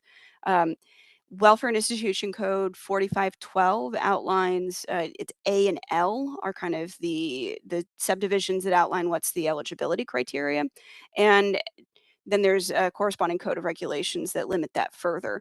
The regional centers do scrutinize referrals from the juvenile system, whether that's dependency or delinquency, and try and attribute it to a solely mental health condition. And so there is a lot more exclusions that should be challenged. First off, why is this kind of two separate columns? Because in theory, if you've got a regional center youth, that person does have a developmental disability. And so why are they not being flagged in both? That's an operations question that I would pose back to probation, because I think that the issue is, what are the queries that they're trying to run to determine there's different requirements in the directives for the kinds of meetings that need to occur, for the different follow-ups, and for the different notices. And so I would imagine that it's due to that. But I'm not able to. We have not been able to conduct the monitoring for some time, and so it would be a question to probation on as to why those columns are being checked that way. So it's anybody that's in the process of being determined eligible for regional center services, which could include an appeal after a denial, or it could be that even if an appeal is not pursued, a person still has a developmental disability. And to address Commissioner Harris's question regarding the training, there was a very explicit training plan that indicated the amount of training that was necessary to work with youth with developmental disabilities, essentially to make sure that it was in compliance with Americans with Disabilities Act, Title II public entity requirements to ensure meaningful access. That included that initial training by developmental psychologists that were identified at the time, as well as booster trainings. And that has been something that has also been part of the ongoing discussions as to what needs to change at this time, because some of the materials do use some of the outdated terms from the DSM-4 even. And as we know, the DSM-5 came out in 2013. So I apologize if I'm not able to, if there was a different way that, if there was a different component of the question that you wanted me to answer about the different columns. And I do think it really does fall within, why are they getting flagged in the way that they're getting flagged, and then what are these numbers being used for? Because you're not going to have to contact a regional center for an individual that's been denied services, but based on the way that that PCMS is entering the data, it doesn't appear that you'd be able to really identify any of the appeals process currently as well. Thank you. Any more questions? I just want to thank you, Susan, and thank you, Director Binion.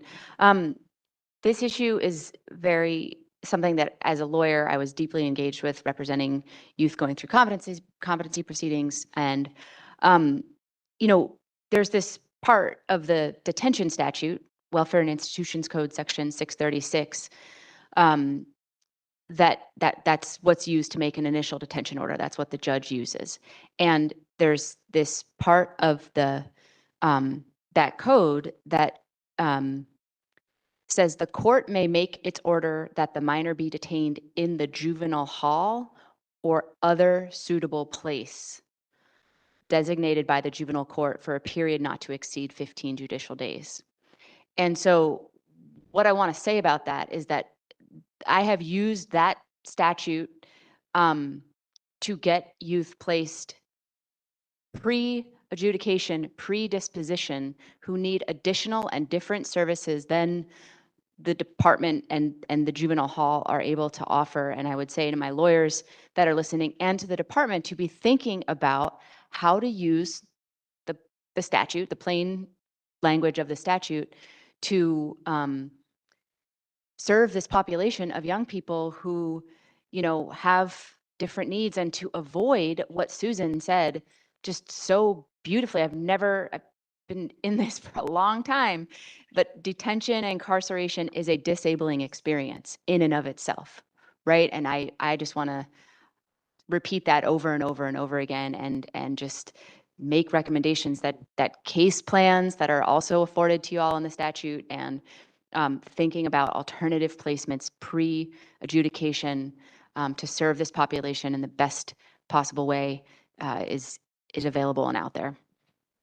Thank you. Before we go over to Wendy with live comments, is there any more? Yes, Commissioner Kakani. So I guess, Director Binion, you said you've been involved in this for the last year, I think. right? And this settlement agreement has been in place since around 2014. So who was handling it before you? Because LP was reopened in 2023. We had Barry J operating as a juvenile hall before that. So I'm confused, like, where the institutional knowledge lives, because this isn't a new issue. This has been a longstanding issue around how we care for and treat young folks who have developmental disabilities. I don't have an answer to that question. And it's not to say that nothing was being done. There were, from my understanding, a lot was handled at Central, but that's how long ago that hub was there. I don't have that answer. Yeah, I mean, that just, I don't know. I don't know, Susan, if you have that information, but it just feels like we're constantly reinventing the wheel, and then the only folks who pay the price are really the young people. I don't know if, like, there's. So it's what occurred after. So the demand letter was sent in 2010. The settlement was reached in 2011 and finalized like kind of 2012. The corrective action plan that was agreed to by the probation department and county executive department, that was 2014. So that's the timeline that we're looking at. These were embedded into the directives, and so the institutional knowledge, it's within the institution, because this is in the directives, it is in the attachments, and I mean, they were written by 10 lawyers and hammering out a lot of details, and so they are dense. There's no doubt about that. And they did include a lot of the information about what are the components of a discharge plan for a youth with a developmental disability, making sure that it was really timely. And Director Binion, I would say, has been really helpful in trying to figure out what are the timelines that we have the ability to move, to expedite. And the issue is that we do have other partners in this process. The regional centers, who are not necessarily parties in juvenile cases, that would have to be joined into proceedings in order to be subjected to juvenile court jurisdiction, as well as LACO and DMH. Everybody has to provide information, because this is that multidisciplinary assessment that really is a complex kind of planning, because you have to know multiple systems at once to determine what is that suitable placement consistent with WIC 636. Because yes, this is absolutely a way that was thought about at the time, that has been tried to continue to be implemented, and where we see that breakdown again is between the kind of pandemic and 2022. And so to see the actual responses of who has been responsible, what is the information that we have. The juvenile court regional center meetings that happen quarterly, that's been monitoring and reporting out of all of the information. And so those public minutes do contain some of that information. And so if you're looking for specific questions, I can, obviously I was going to regroup with Mr. Capra, who's unavailable today, otherwise he would be here as well. And we can try and provide that information.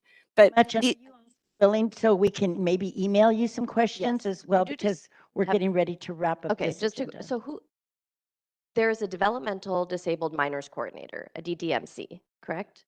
At each facility. At each facility, okay.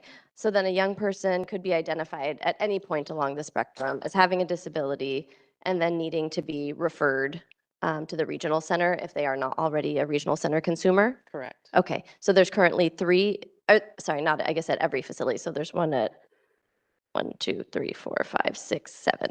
So there are 7 DDMCs? Yes, I believe, I'm not sure what East Camps does. I don't know if they have one at each or if they combine. Okay.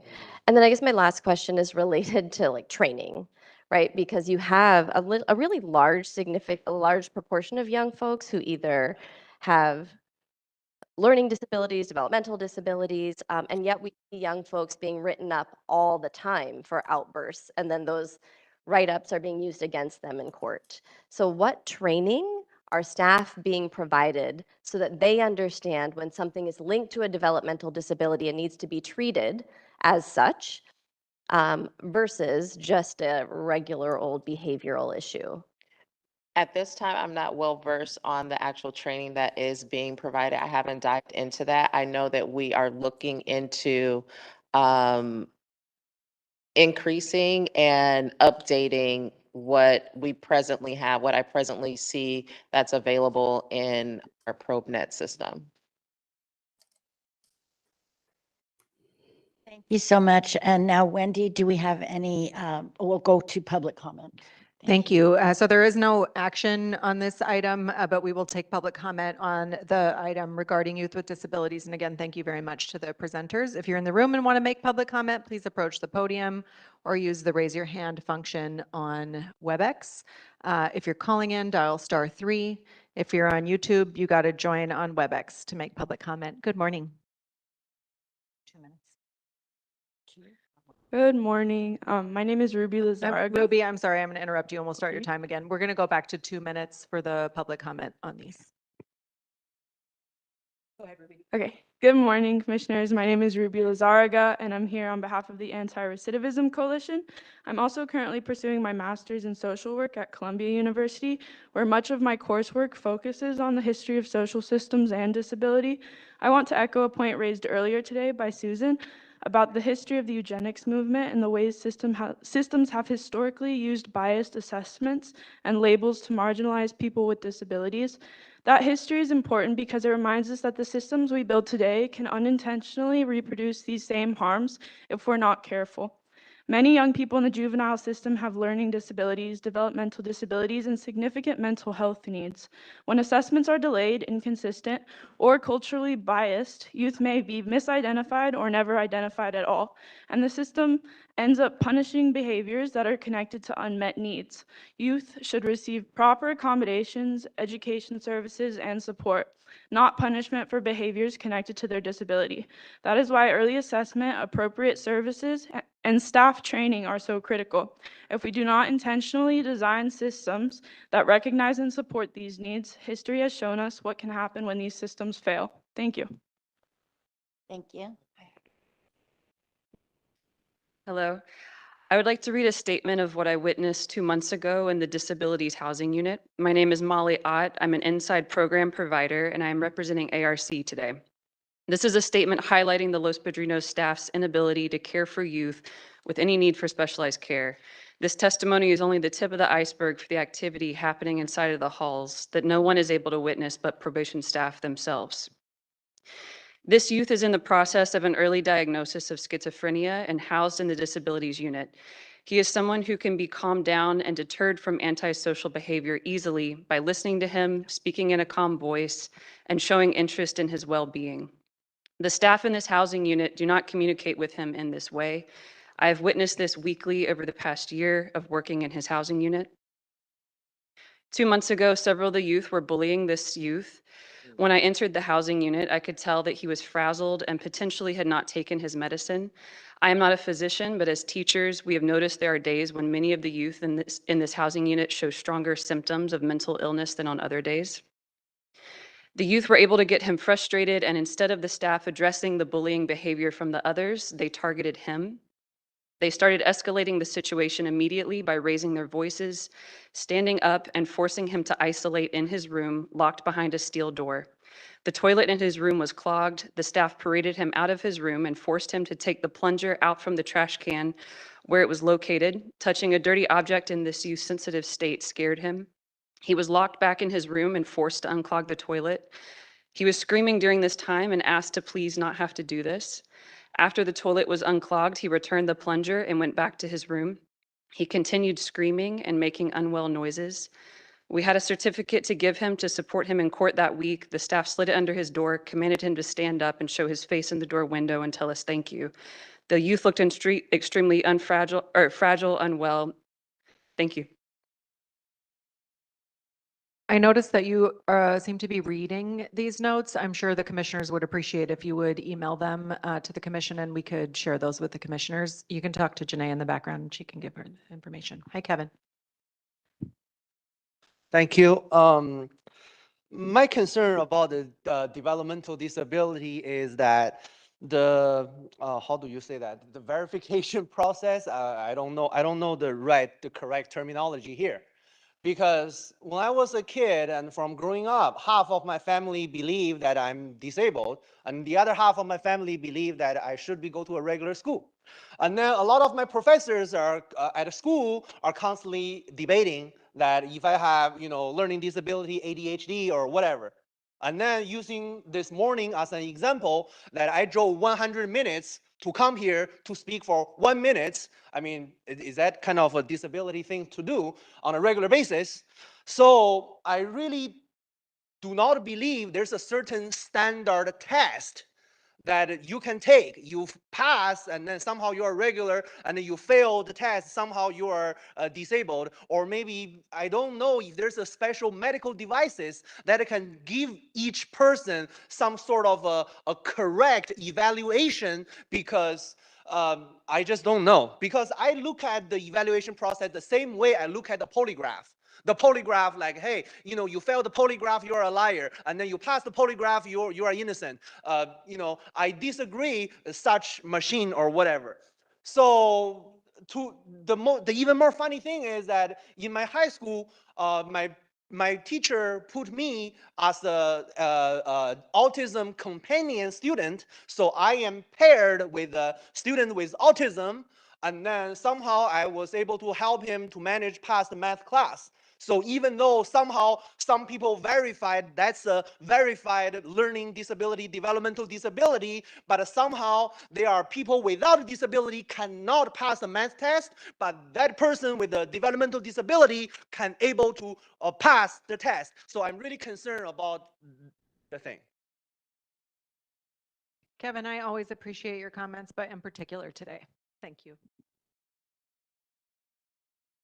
Morning. Ladies and gentlemen of the commission, good morning. Public, thank you for coming. My name is Charles Walden. I'm here representing ARC, Anti-Recidivism Coalition. I went to prison at 20 years old. I had a clinical diagnosis that I was mentally ill. I went to prison. I was granted parole after 6 years. They told me what a great job I was doing. And because of my mental illness, I started having issues when overcrowding occurred. 1985, lock them up and throw away the key. They started pressing us together, putting us on top of each other. Nobody did anything to help. This lady just explained my whole life to me right here. Miss Sandela, thank you, ma'am. Thank you. You just explained my whole life. There was no help. Say what you will, and we can say whatever we want. In the end, it boils down to resources. Are these human lives worth the money necessary to help them? I want to put, man, I needed help. I wasn't looking to be a criminal. It's in writing on my paperwork. I needed help. I did 48 years, 3 months, and 2 days. Thank you for the help, sister. I finally got it. Appreciate it. Be blessed. Thank you very much for that. Hi, Antonia. Hi, good morning, everyone. And I just want to uplift Mr. Charles's statements because I've heard his story and I think it's the reality of a lot of our youth. There's a historical legacy of ill treatment and inadequate resources for our young people in this system. As Susan mentioned, 85% spend much of their lives trying to hide the reality of EFD. Instead of recognizing and supporting their needs, we often expect them to adapt without help. We need to meet the kids where they are. The reality of incarceration places young people in environments that heighten their senses and induce constant fear, making it even harder for them to regulate, learn, and grow. As the numbers reflect, this crisis, about 10% of incarcerated youth have executive functioning disorders. I think this is only going to worsen after the effects of COVID. A lot of young people are now seeing the impact of ADHD and other attention deficit disorder type related issues. I don't know the solution, and I know this isn't something you are voting on right now, but hopefully we can look for a solution that really meets kids where they are and meets their needs. It's a scary thing, and it makes for a life of difficulty if you're labeled something or told you can never meet this kind of bar. And so I hope that we can find a solution for this. And thank you so much, Susan. You really put a name to the history of this violence. Thank you. Thank you. We'll go to our online commenters. I think we just have one, which is Alessia Peretti.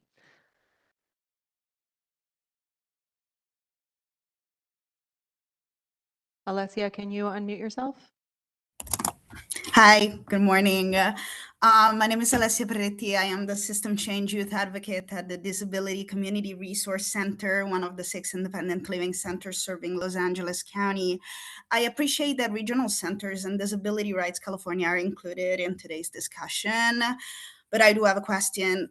Why are independent living centers not included?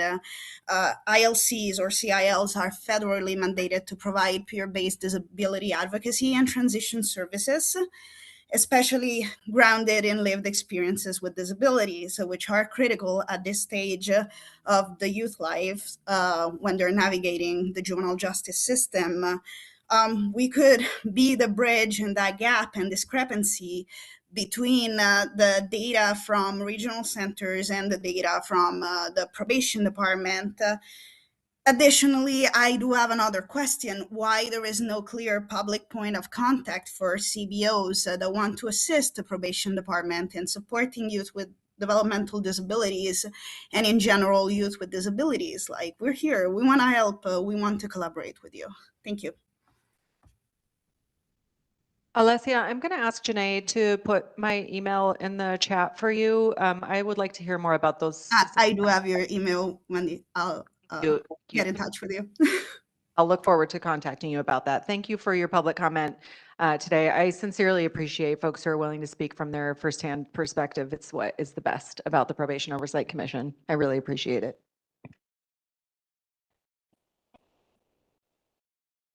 Thank you to our panelists for joining us on this agenda item. We are going to move forward with a short break. Thank you to all those that made public comment. This is a very important issue that hopefully we can carry on. We do have a very robust panel coming after the break. And I also want to thank Commissioner Prater.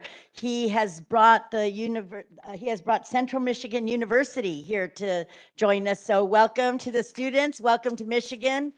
I hope you enjoy this California weather and definitely the next agenda item. Hello. And so we will take a short break and at 11:10. And come back at 11:10 for our next agenda item. Just wanted to say one quick thing about CMU. So I got my bachelor's degree from Central Michigan University. And if you were a kid born in the 80s like me, you knew that MTV Spring Break promoted, like, if you live in a cold weather state like I did, Michigan, At spring break, you went to Miami to get drunk, to have fun, to party. But there's a program on college campuses across the nation called Alternative Breaks. And this is when students choose to sort of like, instead of going to party for their spring break, they go and volunteer with a nonprofit to do service work. And so these 22 folks from CMU came to LA to volunteer at LA Room Board for the week. And so I'm glad that they're here with us today. So thank you for making the trek. Thank you. I just I just want to thank Molly, and I hope you don't leave for your comment. And I hope, Director Binion, you took note. There should be someone in those units every single day supporting those staff, clearly, who do not know how to treat young folks, and supporting these young people. That is atrocious. We should be sick to our stomachs. Our hearts should be broken hearing that story. Agreed. I'm at a loss for words that we have a system that exists that allows that to happen to young people. I'm so grossed out, and you should be looking at every one of those PCMS notes for every single young person in that unit to see how those staff write about those young people and how they wrote about this incident in specifics.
Could proceed so we could get the meeting started?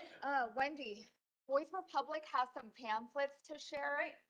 Could they just put them back with Janae? Okay, so back at the table. That's a laptop. Wait, I don't know. Tell me when. Yeah, is my read here or here? I'm having, I need to look off of yours because mine's not loading. Oh, I'm here. Oh, okay. No, you're in the audience. I'm in the audience. Yeah, you take off your commissioner hat. All right, yeah. Let's just put this down like that. Boom. I got to make sure it's introduce you as director, not commissioner. Wendy, we have 1 minute. Yeah, I need to do the other thing first. What other thing? I have an introduction. She's paying baby bills. Sure. Okay. I left any left up to her. As soon as I'm done with it, I'll turn it to me. Well, because I have three slides before, so I'll switch from this, right? To this. Oh, no. Does he want? Yeah. I think we like it. Okay, and that's for sure the final version that we updated, yeah. We knew it would be a little tight. If you give me a second, even more, which, do you know what slides we? Liz or Angela? Yeah. So do you think one of you or both of us could go back to the audience after your presentation? We're looking at one more chair. Okay. Certain things they can't talk. Because Oh, yeah, Okay, and then, so can you tell them that, Suzanne? we're concerned. I don't mind. I don't like either. So after we're done, step away? Correct. Yeah. Can Just so Bobby can come first after. So I start it and then Annalise goes from there. And then how about, Then we're gonna facilitate. and then we'll move. Is that good? All right. But yeah, again, my friend, not help some of the same thing, they go. We just expect that all three look at. We just wanted to make sure that it. Sure, good. Some of Because the pop star. Hi. They have us a little pushed in. I already know what's You just answer questions. We got to be a little closer. I can totally just switch it. All right, thank you so much. So for agenda item 5, we will discuss and take possible action on panel presentations about less restrictive programs, LRPs, including what LRPs offer youth who step down into the community, how LRPs operate in collaboration with probation, and the strengths and challenges of their models. We have been discussing this issue at the past few meetings, and I am genuinely looking forward to this presentation. During this time, Commissioner Prater is going to take off his commissioner hat so that he can present to us today about his organization and as a director of an LRP. Here to present on these items are Directors Susan Lyles and Felicia Davis from the Probation Department, Angeles Zaragoza, California Office of Youth and Community Restoration, which we refer to as OYCR, Elizabeth Brownstein, Deputy Public Defender, Los Angeles County Public Defender's Office, Oscar Mejia, Executive Director of the Welcome Home Oasis, WHO, Roberto Luca, co-founder, Executive Director of Restorative Academic Mentorship Program, RAMP, Darlene Take, Executive Director, RAMP's Empower Her House, Deshaun Houston, Assistant Director, Boys Republic, and Sam Prater in his capacity as Executive Director of LA Room and Board. We will begin with Liz and Angeles, providing some background about how LRPs are developed, and then each of the LRPs will take a few minutes to describe their model and strengths and challenges they see. Thank you all for being here, and let's just go ahead and get started. And I believe there is a PowerPoint for this part of the presentation, so if we could get that loaded to begin.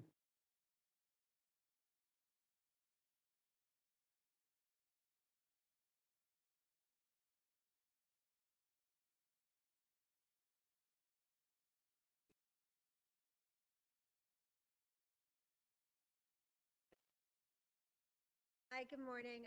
I'm Liz Brownstein with the public.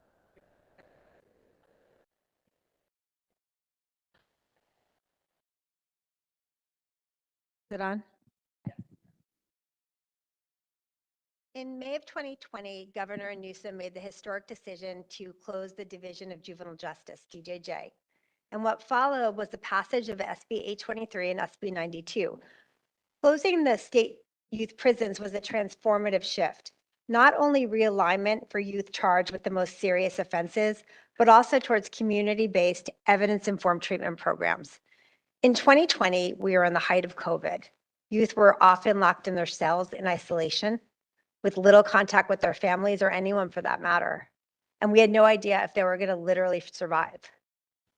Coupled with that was a state report that indicated that the recidivism rate was nearly 80% for youth to be rearrested within 3 years. And it was really expensive.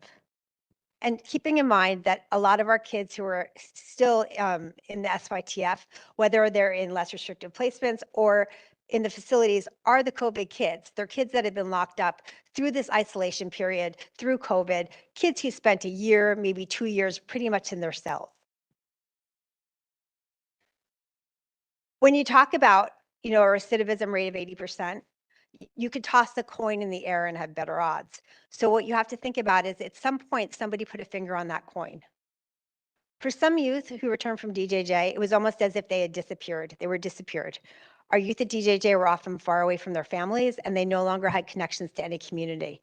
And there was no mechanism that allowed a transition. It was as if these youth had gone away and were literally dropped back in, like Back to the Future. Like no time had transpired, except that they were older, and they carried the traumas of what led them to their initial commitment, and the traumas incurred during commitment, and the trauma of returning to a place where they didn't fit in. So SB 823 did not seek to simply relocate DJJ to the counties, but rather to look at the successes and failures and evidence to create a more effective rehabilitative system for the youth with the greatest needs. Evidence has demonstrated that youth are more successful when they remain connected to their families and communities. SB 823 further created a funding source by means of the JJRBG to meet the needs of our youth, not just in a carceral environment, but rather to implement a public health approach to youth development. The new law, which is all embodied in Welfare and Institutions Code 875, embodies all those principles. Before a kid can be taken out of their home for years at a time, the court needs to make a finding that it's the least restrictive placement in order to meet that individual kid's needs, as well as to provide community safety. And the law also intentionally creates what you'll hear about as the LRPs, the less restrictive placements, as a pathway to transition home to allow youth to reenter the community with the support and the guidance and the comfort to be able to do so. So the troubles in Los Angeles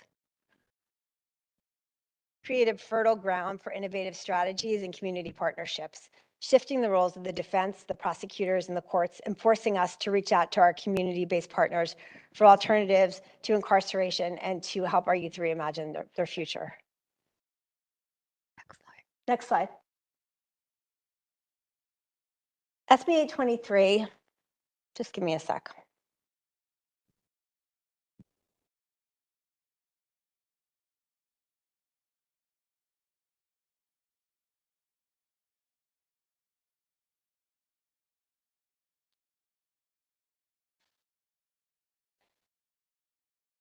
SB 823 made it really clear what the legislative intent was. It's the intent of the legislature and the administration for counties to use evidence-based and promising practices and programs to improve the outcomes of youth and public safety. Also to reduce the transfer of youth into the adult criminal system and ensure that dispositions are in the least restrictive appropriate environment. Reduce and then eliminate racial and ethnic disparities, and reduce the use of confinement in the juvenile justice system by utilizing community-based responses and interventions. Next slide. And in accordance with the evidence and what we've seen, secure youth treatment facilities were created by SB 92 to treat the youth with the greatest needs locally, but also to, very importantly, to make sure that youth weren't being transferred to criminal court because their needs weren't being met in the youth system. Next slide. There's a whole separate body called the JJRBG, which the state provides funding through. It's millions and millions of dollars a year, enough to, power a third world country, quite honestly. And that money is controlled and overseen by a group of members of probation, from the courts, from the DA's office, from the public defender's office, from community organizations. And together, they have this amount of money that they delegate each year to strictly to the SYTF. It's not money that's coming from taxes. It's not money that's coming from probation's general fund. It's something completely separate. And it's a large amount of money because it's the amount of money that used to be used by DJJ. And it needs to be used. Next slide. You'll see, it's a lot of like legal mumbo jumbo, and I'm just going to try to simplify it in the sense that there's a lot of new restrictions and requirements that are going to be put into place. Each year it's a little bit different, but by 2028-29, 35%, excuse me, 25% of the money that's given to the JJRBG needs to be used for less restrictive placements. The legislature decided that in order to further the intensive SB 823, youth really need to be released into the community with safeguards and transition through different stages so they can become members of our public. So the idea is not to keep them locked up for as long as possible, but to really bring them out. And that, is evidenced by the fact that 25% of that money needs to be used for LRPs. 20% of it has to be used for non-Title 15 LRPs, which means that they're not custodial environments, not run by law enforcement, not run by probation. And just to give you an idea, of the money, in lots of places, in lots of counties, they have issues where they'll say, we don't have enough money to pay for less restrictive placements. That's not our problem in Los Angeles. In 2024, the California auditor audited Los Angeles because there was so much money that was unused. And at that point in 2024, they found that Los Angeles had been given over $89 million for SYTFs, and they had only used $8 million of it at that point. That money is compounded every year since then. The money keeps growing, and the money is not being utilized in the proper way. I'm going to pass it to my colleague, Ana Zaragoza. Next slide, please.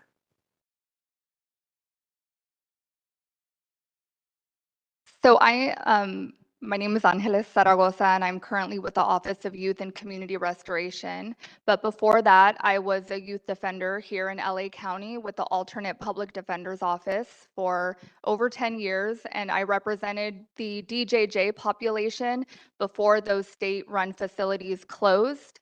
And during the realignment process that I was on the ground with Liz, and everything she described, I had a front row seat to through the young people that I was representing during that time.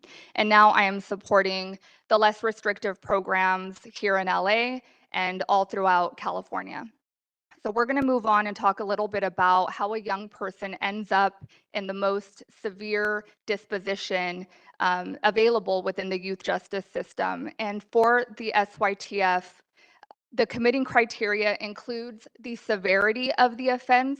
Welfare and Institutions Code Section 707B outlines the types of offenses that qualify someone to be considered to receive this type of disposition.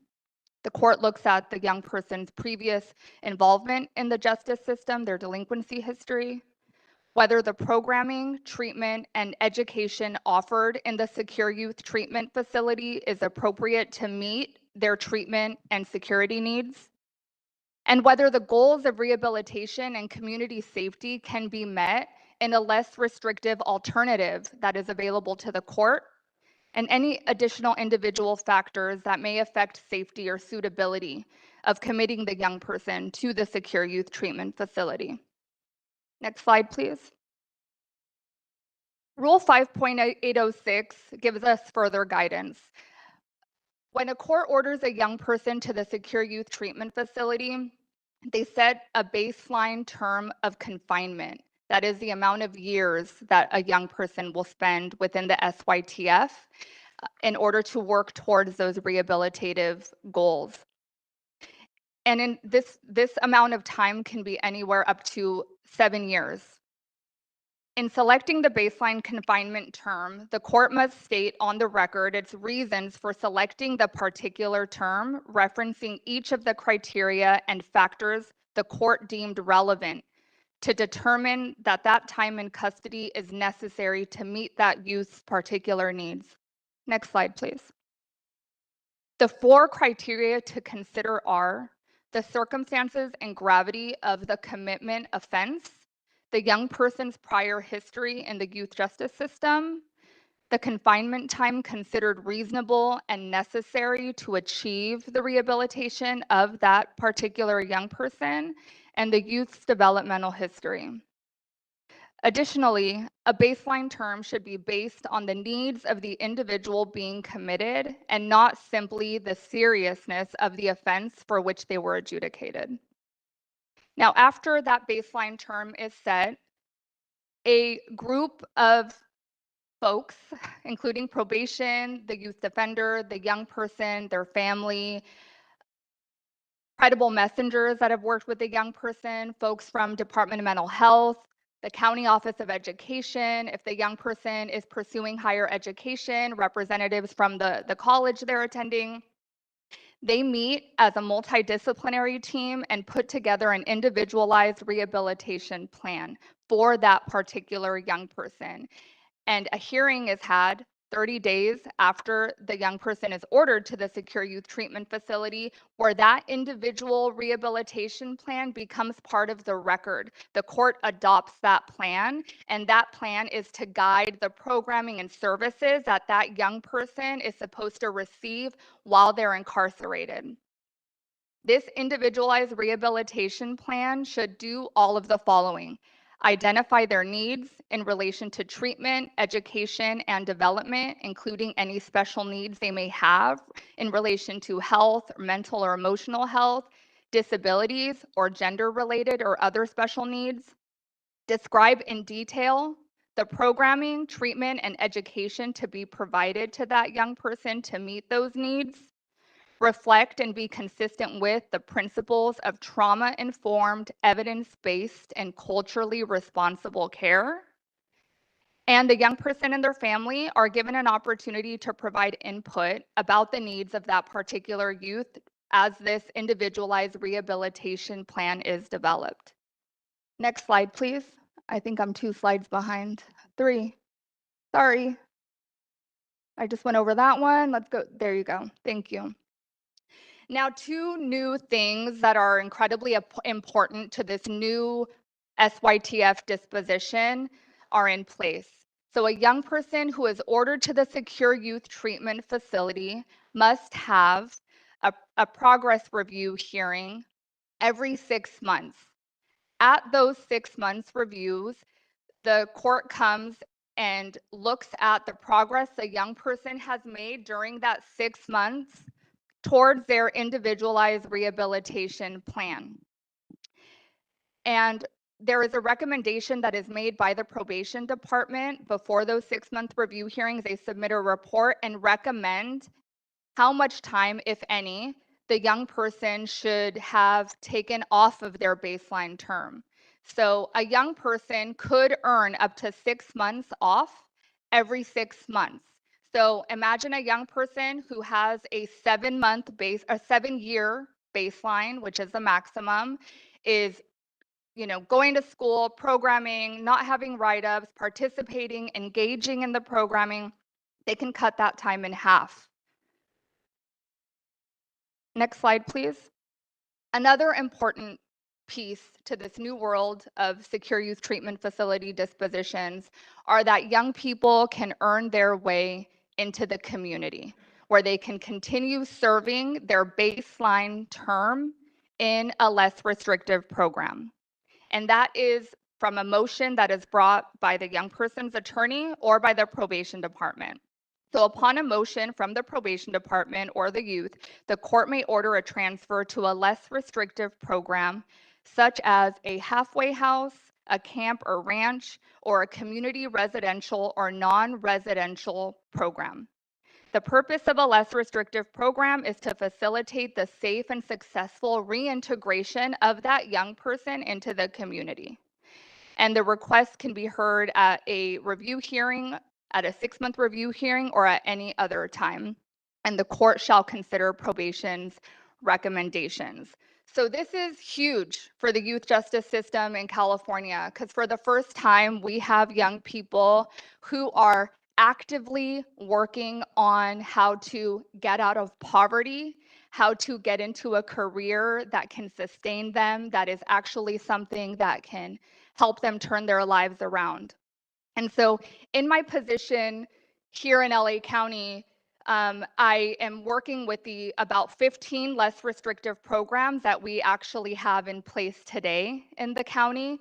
And there are folks doing really amazing work, and you're going to hear from them today. And I'm excited for you to hear about all of the good work. I think we come into this space and we hear all of the horrific things that are going on within the juvenile facilities and how we can do better by the young people that we serve. And it's actually happening, and it's incredibly beautiful. And I think we need to be better about uplifting the positive that's going on, because it is. Next slide, please. Throughout California, we have a whole array of less restrictive programs. In LA, we predominantly have less restrictive programs that are run by community-based organizations. Like I said, you're going to hear from several today, but we also have less restrictive programs that are in juvenile ranches or camps that are run by probation departments, where young people have the opportunity to furlough, to employment, vocational opportunities, to school. In California, we also have the option of a fire camp. It is called Pine Grove, that many counties are relying on as their main less restrictive program. For young people that are under 18, we have STRTPs. And like I said, we have community-based run homes. We have a beautiful, organically coming to surface, growing population of young people that are pursuing higher education, that are living on in homes attached to state colleges that are run by Project Rebound programs that serve formerly incarcerated students. We have young people living in dorms as a less restrictive program at UC Berkeley, at UC Davis. We, OICR, are continuing to support the growth of this. We know that the best way to combat recidivism is higher education. And so we want to continue to see the growth of these programs that are attached to higher education institutions.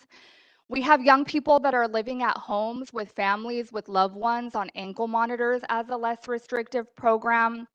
Basically, a less restrictive program is anything other than the secure youth treatment facility. So there's a lot of opportunity and opening for creativity, for defenders to really put together programs that are individually tailored for the young people that we serve. And there's a continuum. There are the dollars that you heard Ms. Bronstein speak about. There is money to continue to support young people beyond a CBO run home. Let's say they're there for a year and they're ready to get into their own apartment. We have money to put behind that. If their family wants to relocate to a safer environment and the young person wants to live with their family, we should get creative and support that as well. And so that is what I'm seeing. I'm grateful to be in this work. And with that, I'm going to go ahead and turn it over to, next slide, please, the folks that are actually doing the work on the ground in these programs.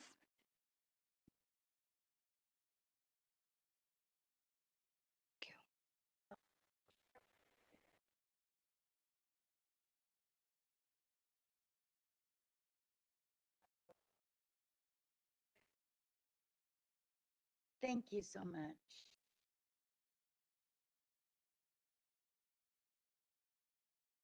As you're getting ready, Sam, we have Sam has a PowerPoint that we'll pull up here, and we've asked the LRPs to take about 7 minutes each, so that we can get through all the presentations and then listen to what commissioners have to say on public comment. An impossible task, but we'll try to get through it. Is the slide ready? Slideshow ready?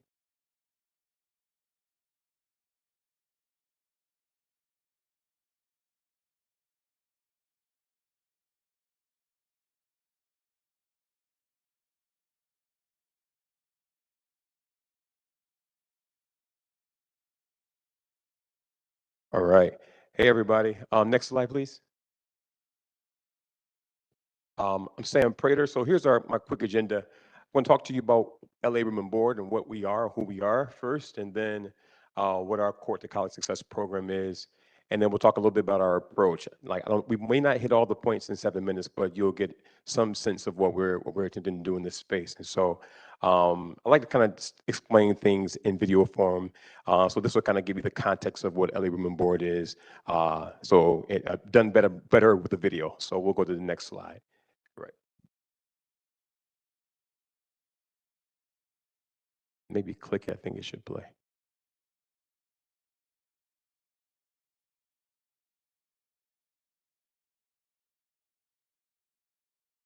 Oh, if you just tap it, it should. If not, then we can move. I think because of the WebEx platform, it may not be able to play video. Okay, cool. Next slide. So I won't kind of get off into all. There's a lot of words on the slide, but I founded Los Angeles Women Board back in 2020, really in response to the student homelessness crisis here in Los Angeles. Right, 1 in 5 students experiencing homelessness, 2/3 experiencing hunger, and so we try to create spaces where we can kind of get folks to and through college, and that was really our genesis. And we had a house in Westwood. It was a vacant sorority house, is where we got our launch. And in addition to sort of like providing housing, we're also providing a host of comprehensive wraparound services, including tutoring, academic mentorship, financial literacy and planning, community service, job readiness and career development, mental health and wellness, and also providing 3 meals a day by our culinary team. And so that is the work that we were doing prior to entering into the youth justice space. Next slide. And so here are some of our spaces. This is our house that we operate in Boyle Heights, called the Dunamis House. Next slide. Our Excelsior House in East Hollywood. Next slide. And this is our new space that our students here are helping us renovate, the cottages in Echo Park. Next slide. Next slide. Next slide. Next slide. Next slide. All right. And so that kind of walks you through the spaces that we operate. And so in the December of 2023, I got a phone call from Angeles Zaragoza, and she had been following the work that we were doing on Instagram and would say, hey, I love the work that you're doing with students. There are students inside who are passionate about college, who, if you could like just reserve 10 spaces for us, and we can kind of get them the support they need to kind of get to, again, and through college. And essentially doing the work that we're already doing at LA Women Board for the previous 4 years. And so I said, Analyst, we have a whole house that we're renovating in Westwood. And so I think we can launch the program there. And so we spent 6 months sort of like developing the program, setting up the infrastructure, our partners, et cetera, to launch our Court to College Success program. And so I'll walk you through that house in Westwood. Next slide. So next slide. All right, next slide. It'll be fast. Next slide. Next slide. Next slide. Next slide. Next. Next. Next. And next. And next. And next. And next. All right. And so the idea is that we want to kind of create spaces that felt inspirational, aspirational. We wanted to put a lot of care and intentionality into the spaces. And so when we were kind of building out our LRP, we wanted to kind of do this collaborative court thing where we were kind of partnering with probation, we're partnering with the district attorneys, with the public defenders, with the court, our credible measures, et cetera, because we wanted to kind of make sure that we were doing a collaborative and comprehensive approach to their healing and their rehabilitation. And so I'll walk you through how we select and intake students into our youth into our program. Next slide. And that really is just our first conversation is with the district attorney and with the public defender. And in that conversation, we kind of hear from both sides we walk through the details of a particular case. And then the district attorney at that time will get a chance to sort of like voice concerns, if any. The public defenders will sort of obviously, make their ardent advocacy on behalf of their client. And then when we have this conversation, we're able to sort of know going into our court hearing, if we get there, what the district attorney may be, what their position might be, and ways we can sort of answer and respond to those concerns when they're raised, right? And the next step in the process is having a meeting with all these stakeholders, right?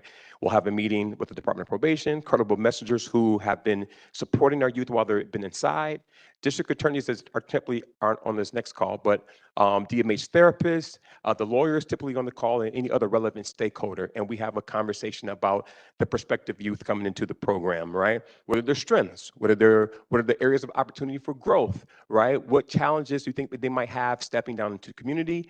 And then what programs and services can we provide in order to sort of support them through that transition? Right? And the next step of the process is the student will then fill out an application, which includes a couple of essays about their goals through college, what they're hoping to accomplish when they step down. And after that, they have an interview with our staff and a final interview with me. And then after that, a letter of acceptance is given to the attorney and to the student. And then they go into the hearing, and then the step down decision is made to kind of come to our space in Westwood. Next slide.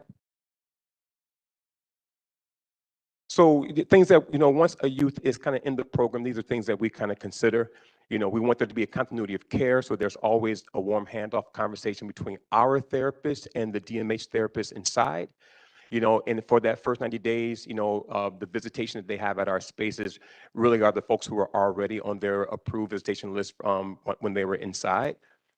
Students opt in up to 6 months of GPS monitoring, and then community passes are earned on a phased step basis. They aren't given at once. And so you got to kind of be in our program for several months before you earn the ability to sort of like spend a whole weekend at home. Drug testing is conducted monthly or as needed or as ordered by the court, by us or by probation. And room checks and personal searches are conducted by our staff as well. And when they step down into our program, there's an 8-week bridge program. Now, our focus of our program is college, right? We're helping students who are already enrolled in college kind of get through it and do it successfully. So there's an 8-week bridge program where we're doing things like courses like College 101. We're doing developmental math and English courses, right? To make sure they're ready for the rigor of college education, because they will be now attending college in person on their campuses, right? And so that 8-week bridge program is designed to sort of like get them ready for what they'll encounter when they get to their campuses. Next slide. Staffing structure, we'll kind of go through that. Next. And so our leadership team, which includes me and all my senior director staff, we're responsible for sort of obviously, giving direction and guidance to the overall structure of the program. Then we have our case management team who are concerned with the health and wellness of our youth. We call them students, and their ongoing development and and their pursuits through the academy. We have academic peer mentors who are also funded by the Department of Youth Development, and their ideas that we have youth who are or students who are upperclassmen, seniors. You know this is coming. Is it? Got 7 minutes. I'm at 7 already. Please wrap it up. Thank you. How many more minutes do I have? That's it. That's it? But go ahead and wrap it up. Go ahead. Okay, yeah, so let's go to the next slide. That's our staff in the structure of the LRP, right? And so food, therapists, case management, our facilities folks, our academic peer mentors, the director of youth justice programs, and then myself at the top. Next.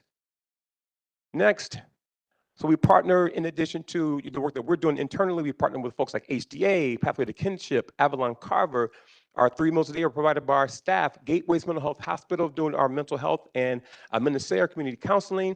Tutor Me Education, we provide tutoring at like $60 an hour, free to our students. Financial literacy and planning. And then now we'll be talking about our job readiness and career development sort of like pursuits. Next. So each week, a student has to sort of like in order, they earn a stipend for living with us. Like idea when we first formed this program was that we wanted our youth to focus on pursuing or finishing college, right? And so they earn a stipend from our program for their participation in all of their rehabilitative programming. And they have to certify that each week. There's a passport they have to fill out. And our staff sign off on all the things they attend, their counseling, their therapy, their courses, their classes, everything. Next. Okay. Our policies are there. Next, the last slide right here, Dolores, I promise. All right. Next. And next. All right, we'll do Q&A at the end. Thank you all. Appreciate it. Thank you. We're going to do Q&A at the end of all the presentations. Got it. Thank you. With the next LRP, who'd like to come up? Okay. Yes. Welcome home, Oasis. Thank you so much. And you have 7 minutes. But maybe you can. Sorry, Oscar. Or maybe you could pull a few next. Can you put the slides up? I'm gonna speak really, really fast, all right? Pleasure to all the team out here. Thank you for having us. It's a pleasure. Oscar, go ahead and begin and we'll get the I believe we presentation have rolling. a Yes, we do. presentation. We'll Hi, get it my up. name is Oscar Mejia. I'm from Welcome Home Oasis. Um, I'm a system baby. I grew up in foster care, juvenile facilities, back and forth. All the facilities that they've been mentioning, I probably slept in every room in one of them. And it wasn't the best experience.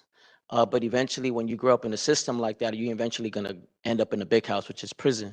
When I ended up in prison, I realized that all of my peers, I became a college student in prison, just like you guys. Um, and it was the best experience. I realized that everybody in prison had one thing in common. We all came from broken families. And when I got out of prison, I realized that everybody was trying to give me a job, everybody was trying to give me a career, everybody was trying to give me all of this, but nobody was speaking about my family. And I thought it was a huge problem in my life. I thought it was a huge red flag for me. So I got together with an amazing team of Welcome Home Oasis right there. Shout out to you guys and everybody that's here.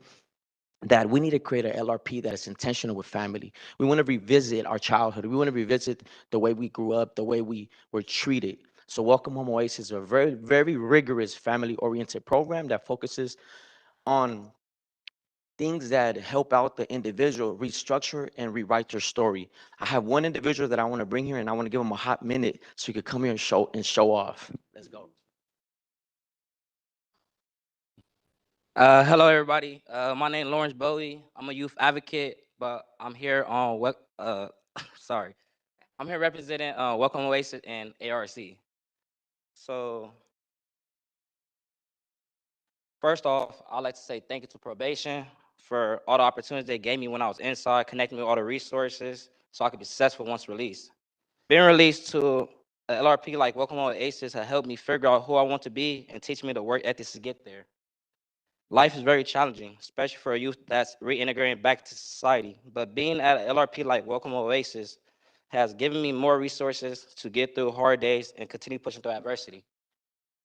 Welcome Oasis also offer mental health counseling, job training, financial literacy classes, and many more. My favorite memory being at the house so far will have been when the house invited my whole support team for a brunch where everyone was there to talk about my journey and my road to success. I did a long time incarceration. I did 9 years. I did 5 years in juvenile hall. I did 4 years in the county. I lost my fitness at 19, so my journey was very long. To continue to see more success in these LRPs, my best advice to anyone would be to mimic LRPs like Welcome Oasis. Thank you. All right, we could go to the next slide. So what our program looks like, right? We're a home living environment. We literally wake up every morning at 4 o'clock in the morning, really structured. We don't play games. College students, I know you guys are worried.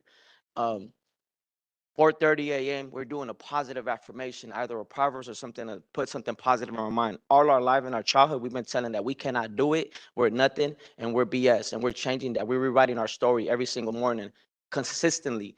We're really big on consistency. 5 in the morning, you know where we're at? We're at the gym. You know what the gym does? Dopamines. We're getting strong. We're building energy because if you balance the body, the spirit, and the mind, and you tackle the day, how are you gonna tackle it? Strong, right? If you come with any attacks, anybody that comes to you, you're gonna be able to how to reflect yourself and how to calm the situation down. And for us, we're really impulsive. We always want to react, and we always want to speak with our body and be violent. But we're changing that and we're writing that. Educational and vocational support. After that, they're taking courses, Criminal Gang Members Anonymous, Narcotics Anonymous. We're doing spiritual classes. We have two amazing spiritual parents that come Mondays, Tuesdays, and Thursdays, and they eat with us. We didn't grow up with a mom and a dad eating in a dining table. So we invite them over, and guess what we're doing? Rewriting our story, right? We get to eat with two parents every single morning. I'm getting healed by that to this day. And I'm the director. I'm like benefiting from these fruits. Next slide, please. Huge partnerships and collaborations. We will not be here without them. Dirtbags is one of our biggest collaborators, right? Our guys are literally, after they do their 30 days, they're at Dirtbags shop. What are they doing? Mechanics, painting, welding, metal manufacturing, 3D printing. They're doing inventory work. They're doing administration work. Why? Because we need to build our resume. We're getting out of there with no resume. Nobody wants to hire us. Nobody wants to give us a trial or a position. So that's why we're really intentional about having our young men there to create that space. And then we have Dirty Pepperoni, which they could go out there and also work with the public. It's a pizza spot right in downtown Long Beach. Officers, lawyers, all kinds of people go there. And guess what they're doing? They're being socialized. They're breaking those barriers of staying cocoon and staying with that antisocial behavior. Of course, you guys know ARC, Roots Through Recovery, a mental health and addiction collaboration that we have. Any individual that needs mental health, we put them through there. Any drug addictions that we cannot mitigate, we go and take it to more professional matters. Long Beach Win, we like to use Long Beach resources and keep our community strong there. So like that, we don't have to go too away from our vicinity, and the youth could benefit from everything that Long Beach offers. Centro Child, another program, they're receiving case manager, they're receiving relationship programs, they're receiving stipends, along with the funds that they're receiving at Welcome Home Oasis. Next. Probation, shout out to probation. Without probation, we wouldn't be here by now. We are really strong with them. We have to communicate. We communicate on a daily basis. If the individual gets out and we are communicating with probation all the time because we want the best for our youth. Probation, and if we collage, look at what it says. A kingdom divided against itself cannot stand. We will not stand if we will not collaborate with them. So we collaborate with them, and I love that they come and they became part of our family now. Probation comes, they sit there and talk with the youth, and we come up with a plan together. When should we let them out? When do we feel as a unit that they are prepared to get a home pass, right? Probation knows them more than we do. Probation's been working out with this youth inside. So we gotta take heed to the any sorts of recommendations that they have. And it's really big. And you know what? I grew up hating probation. They used to lock me up. And now I love them because now I realize they always wanted the best for me. But I just couldn't, I was just so traumatic. We grew up in a neighborhood where you see police, you run, let's go. No worries. Shout out. Thank you, Oscar.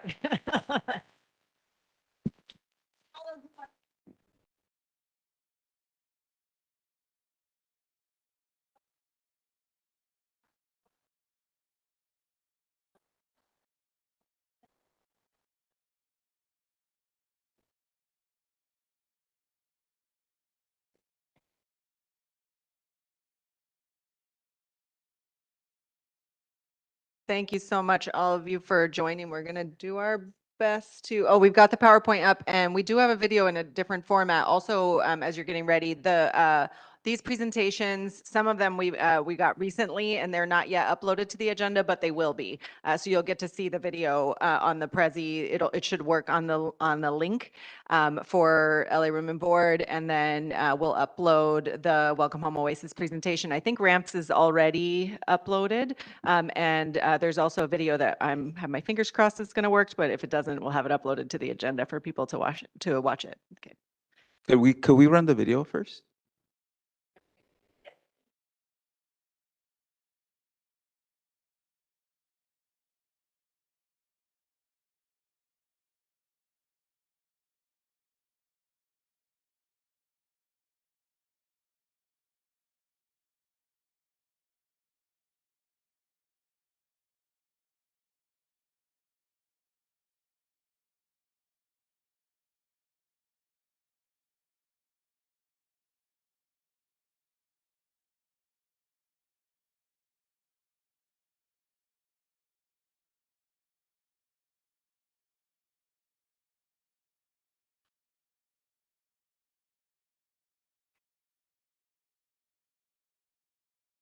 WebEx is notoriously difficult for this. Okay, sorry about that. Okay. It will be linked to the agenda.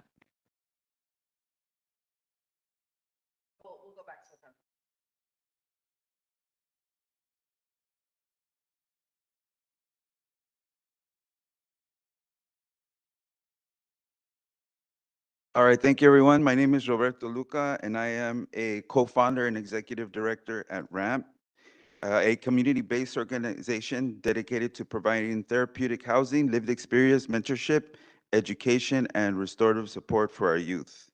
My perspective comes directly from my lived experience. I grew up in Pico Union. I became involved in gangs at the age of 13. At the age of 16, in 1989, I was arrested for a drive-by shooting leading to 28 years of incarceration. While inside, I transformed through education, leadership development, and becoming a certified victim advocate. Since my release in 2017, I've committed my life to reentry support, gang diversion, and breaking intergenerational cycles. I work with organizations like Amity Foundation, ARC, Mass Liberation. I am an independent forensic gang expert, and I sit on several policy committees. Want to introduce yourself? Hi, good morning, everybody. My name is Darlene Take. I'm the executive director for RAMP's Empower House. I come also with lived experience. I've been working in reentry for over 20 years.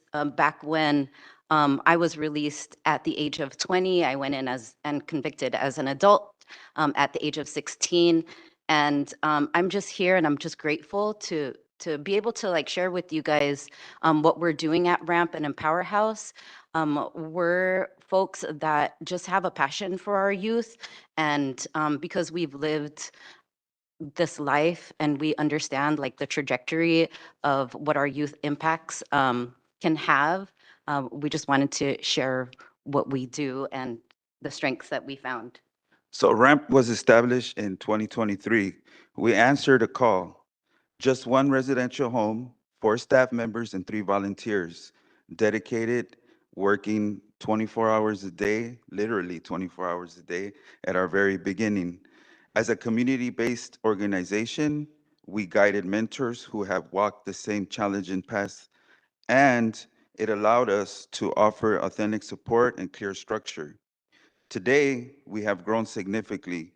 We now operate 4 residential homes, including the Women's Empower House and a dedicated headquarters right here in Boyle Heights. And we have a team. We went from 4 to a team of 28 staff members and volunteer. Every single day, we see our youth, our people, rediscover and build a brighter future and step back into the communities with confidence. Their transformation reminds us that real change is possible when deep compassion meets unwavering commitment. You want to talk about our staff? So our staff, as Robert has mentioned, we come with lived experience. We want to share with our youth that, and we want to reflect everything that we've done to transform our lives, that they can do it too. And for myself, we didn't have any programs when I came home. There was nothing available, but I figured out a way. And so like through like those gaps that I've found and also working with other nonprofit organizations, that really helps us inform the work that we do. And all of our staff come from either lived experience through incarceration or have impact by trauma through their community. So if you go to the next slide. So at RAMP, as Robert mentioned, we have a structured program. We have 24-hour supervision. We have very clear behavioral expectations for our youth, and we collaborate with their probation conditions and the courts. We provide individual service plans for our youth, one-on-one life coaching or case management, life skills development support, academic and employment support, and restorative justice practices. We also work with our mental health counseling. And I just want to emphasize like the restorative justice practice, because we know that our youth are young, right? They're going to make mistakes. I have kids the same age as the youth that we serve, and we can't forget that developmentally, they're going to make poor decisions, right? But our restorative justice practice that we implement at RAMP, we help them look at those decisions that they've made and help them course correct through conversation, through activities, things like that. We also provide a lot of pro-social activities and events. So I wish they were able to show the video because it really highlights all the family engagement that we incorporate. Just like Oscar had mentioned in his presentation, a lot of us come from the broken homes, and we want to help heal some of that through the activities, and also incorporating their families into the activities and events that we that we have at RAMP. We also provide links to community resources, and that's one of our biggest views at RAMP is that collaboration is key. We need a village. One of the things that you could go to the next slide. One of the things that we've learned in at RAMP as a LRP is that higher levels, transition from higher levels of security to a LRP requires a ecosystem. And what I mean by that, it is our partners in community. It is clinics like Tarzana, like Phoenix House, like St. John's. It is other community providers like HDA, like ARC. So it takes a village to have and provide all the resources for our youth. Some of the strengths that we have is again, our collaborative core, our mental health. We have a on-site therapist, and we also work with USC alumni and MSWs to help support our mental health support. We have family reunification. Again, I wish we all would have had a chance to see that video. It was amazing. So yeah, those are some of the strengths that we have and some of the challenges. Awesome. Thank you all so much. I really appreciate it. As Dolores will introduce Boys Republic to come up in a minute, but actually I just remembered that I talked to Angeles before the meeting about making a distinction that I think is helpful for Boys Republic. So these LRPs are all unique and different entities, but there is one thing that is different about Boys Republic, which Angeles mentioned in her presentation about the difference between what we call, and this is, county word soup, and STRTP, and an LRP. So that you've maybe heard about Boys Republic in the past as a placement for young people under the age of 18 in a placement in the community. Boys Republic and Deshawn are going to be talking about their program as a less restrictive program, which is not a licensed facility because all of the young people that are going there are adults. And so they're community-based organizations that are operating through partnerships and collaborations, as a few of them have mentioned, with probation and the courts, but different than the licensed STRTPs that are licensed treatment facilities in the community. So Deshawn, I didn't want you to have to take any time to discuss that difference, but Deshawn Houston is here to talk about the less restrictive program of SYTF of Boys Republic. Sorry. No, that's okay. He's up there. Go ahead. Okay. Good morning. My name is Deshawn Houston. I work, I'm the Assistant Program Director for the LRP Pomona House for Boys Republic. I'm a little bit nervous, so bear with me. So from the inception of our program, Boys Republic has a motto as a trauma-informed care facility. The motto is nothing without labor, work for what you want. And that's something that we've lived by and has been ingrained in our program. So when the inception of the program happened and we started to collaborate with LA County Probation. Thank you. And we started to collaborate with LA County Probation. We wanted to figure out exactly what we can put together and provide to create the most success in the young men that we have coming into our program that we are going to be reintroducing back into society. So with that, we sat down, we had lots and lots of conversation that lasted for months in the program building stage. And we came up with 3 main components that we felt our program would need in order to make our youth the most successful. The first main component that we came up with is creating a structure. Structure consisting of daily structure and weekly structure with the participant. We call them participants because they are choosing to come to our program. So when we sit down on a daily from the time that a participant comes into us, we have a conversation. The conversation actually starts in the beginning when we do the interview. While we're interviewing, we're asking questions about exactly what it is they want so we can wrap their program around their wants, their needs, and also the anything that's put forth by the courts as requirements for the crimes that have been committed. Also, second part is creating a healthy, positive peer culture. So every guy that we have coming into our facility, when they are screened, we are asking, are they looking for change? Are they trying to change? Are they looking to put forth the effort? Because those are going to be some defining factors in guys stepping out and actually making the change that is necessary for them to be successful. Participant accountability, support from LA County Probation, daily and weekly probationary meetings with DPO Matthew Allen, who, by the way, I have to say is an amazing probation officer. He's been working with us since we began the program.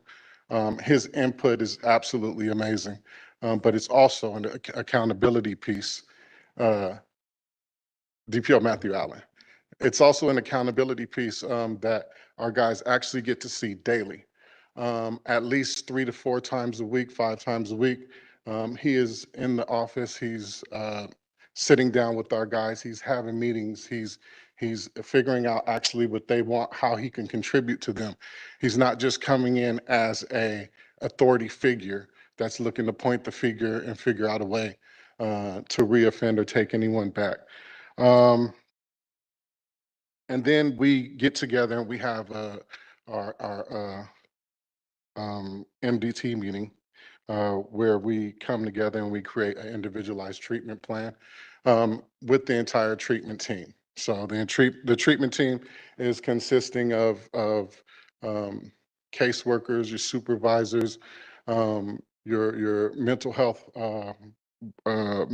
workers. I'm sorry, and mental health specialist. I'm sorry. We have an in-house clinician. The clinician sits down with our guys within the first 24 to 48 hours after coming to our facility, and they assess them. One of the most, I think, underrepresented sections in the juvenile justice system is the mental health component. Boys Republic has put the mental health component at the forefront of treatment for our participants. So therefore, our guys are initially given a mental health meeting, and then after the mental health meeting, they're making decisions whether or not diagnosis are necessary and how to move forward with that section of treatment. Second part that we came across is accountability. Our accountability at Boys Republic does not start with the participants. Our accountability at Boys Republic starts with the staff, and the staff going from the caseworkers all the way up to the directors, assistant directors, so on and so forth. The accountability that we have is to ensure that everything that we are saying to the courts and we are putting forth to the community that we're going to deliver, we do so. And we do so with very, very time-effective solutions. So part of that documentation is called time-related core services. Time-related core services explains that from point A within the first 3 hours of a participant coming to us, we know exactly what we are doing with them. And so will anybody else that walks into our facility and asks, what did you do from day one all the way up until reintroduction back into independence. monthly progress report to probation is a mandatory. We have not been putting those forth yet, but we have those secured at our facility, and our caseworkers are required, and we are completing monthly reports. Just a complete overview of everything that we are accomplishing with our participants. Family reunification, if they have drug treatment needs that are necessary, we're putting forth those drug treatment. If they have to go outside of our facility, we're working with people in the community to get them inside, whether it be NA, whether it be AA, any of those type of meetings and others. We have churches that are around us that participate with us as well. Also, we have, as an accountability piece for staff, we have 2 different caseload meetings. I'm sorry, 2 different staff meetings a week. One is a caseload meeting and the other one is a staff meeting where we sit down and we explain every single part of anyone's program. I hear the time hitting me. So just to wrap up real quick, areas of improvement. We struggle with this, and we struggle with this not because it's something that's difficult, but because this is a building phase. This is something that is new. So our challenges that we're encountering is the lack of consistency and expectations of behavior across all of the programs. Having a foundation of exactly what is expected of our guys behavioral wise across every single LRP is going to be it's going to be essential. It has to be essential. Um, uh, at Boys Republic, we believe in aligning expectations with other LRPs. This way we can create more, we can create better. This can grow, we can keep moving forward.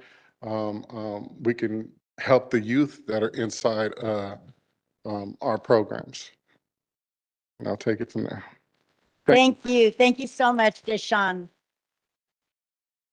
And I just want to mention that there are other LRPs, but for the sake of time and everything, we just invited the ones that are here today. And I think I gave an extra scream and shout out there, but seeing Lawrence come up and then seeing him in the picture with Supervisor Janice Hahn, and just how it's all connected and comes full circle, meeting some of these people, when they were inside. I really appreciate the young people that showed up today also and they're directly impacted. And just seeing even Robert, I remember when you and I believe that gentleman came to your first POC meeting and started talking about RAMP and seeing how far you've come. Darlene, congratulations on launching Empower Her. So, and Director Sam, God, I wanted to go live in that mansion. Okay. I mean, just thank you all so much for the extraordinary work that you are doing. And that's what it's about.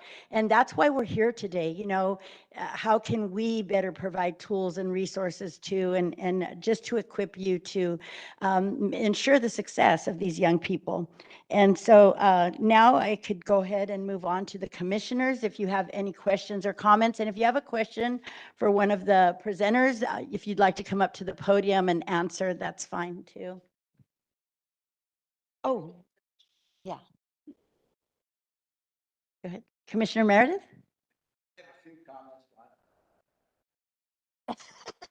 Hate the microphone every time. I have a few comments.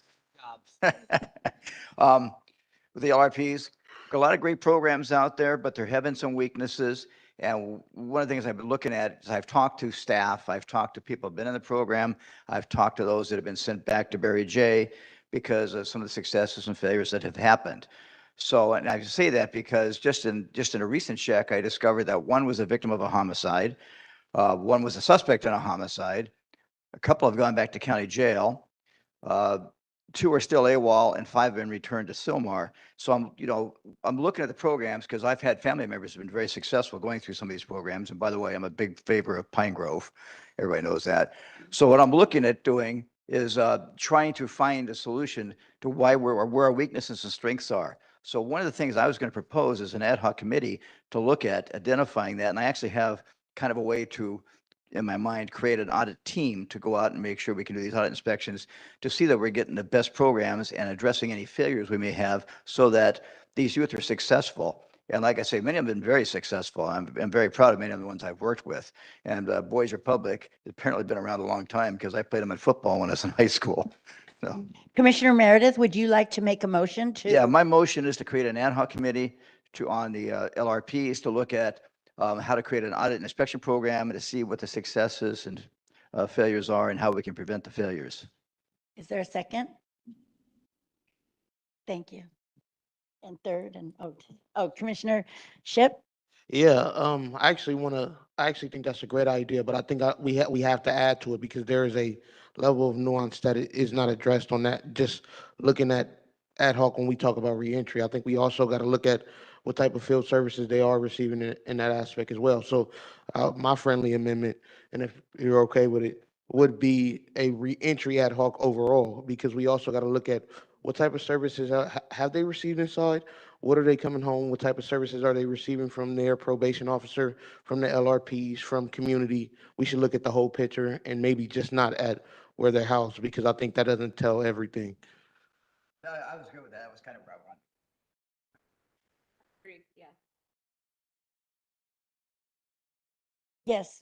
I just wanted to make a comment that we do have challenges, right, when it comes to behavior, but I just wanted to note that a lot of times we're working with the youth and they misstep, they get late to a curfew, or there's a positive drug test. So working with probation side by side, there are times where we've been able to modify and just adjust the behavior and the guidelines for that youth where he doesn't have to return back to detention, right? And I think making progress in that restorative justice spirit is the change that's happening in these LRPs, along with our partners in probation. We're constantly in contact with probation over the weekends, late nights, till early morning sometimes. And it's for me, it's been inspiring to see the collective systems come together and actually begin to work together. We can call on a DPO, he will come, he'll sit in a circle, we'll have a restorative justice circle, and we'll address those behaviors and guidelines. Unfortunately, sometimes they're not gonna work. And sometimes the youth is remanded. Sometimes it's even our recommendation that he's remanded back to detention. But that detention is 30, 60 days, and then they return back to community after making adjustments. But that detention should not be seen as recidivism, and it should not be seen as a failure. It's an adjustment because these are young people we're dealing with. So I just wanted to add that. Thank you for adding that because that raises something Commissioner Terry and I have been talking about. We're all different, right? And just because a youth does not work at one program or one home, instead of remanding them or suggesting a recommending that they go back into a locked carceral facility with probation, could there be a recommendation? Well, you know what? They're not working at RAMP, but maybe they'll work at WHO. Or they're not working at WHO, but maybe they'll work at LA Room and Board, because we all have different needs. And maybe that 4 a.m. workout will kick their butt into gear, you know what I mean? And so can we start looking at solutions like that instead of the LRPs sitting there with probation and saying, let's get them back into custody and knock them into shape for 2 months. How about, what, they're not working here, but why don't we try this home for them? And we support that. And what can we do to provide you this warm handoff? I think, that it would be, I think it's a great suggestion. I don't know if anybody By the way, else. that's something we're already doing as a practice as we communicate with probation judges and LRPs. So, yeah. Commissioner Jackson? raising my hand, but I will Okay. offer a comment. First of all, thank you all for presenting. I'm really proud of several of the presenters that I know personally that I've done this work for or with for many years who have lived experience as I do. Is it possible for us to compile a list of strengths and weaknesses for all of the LRPs that are presented so we can have a clear understanding of where those issues really lie? I feel like I'm trying to understand where the consistencies are, and so to make sure that the subcommittee work is very focused on those things, because I feel like like the presentations were more numerical, and so I don't really know how to target or prioritize for the committee work. So yeah, if we could do that, I think that would be great.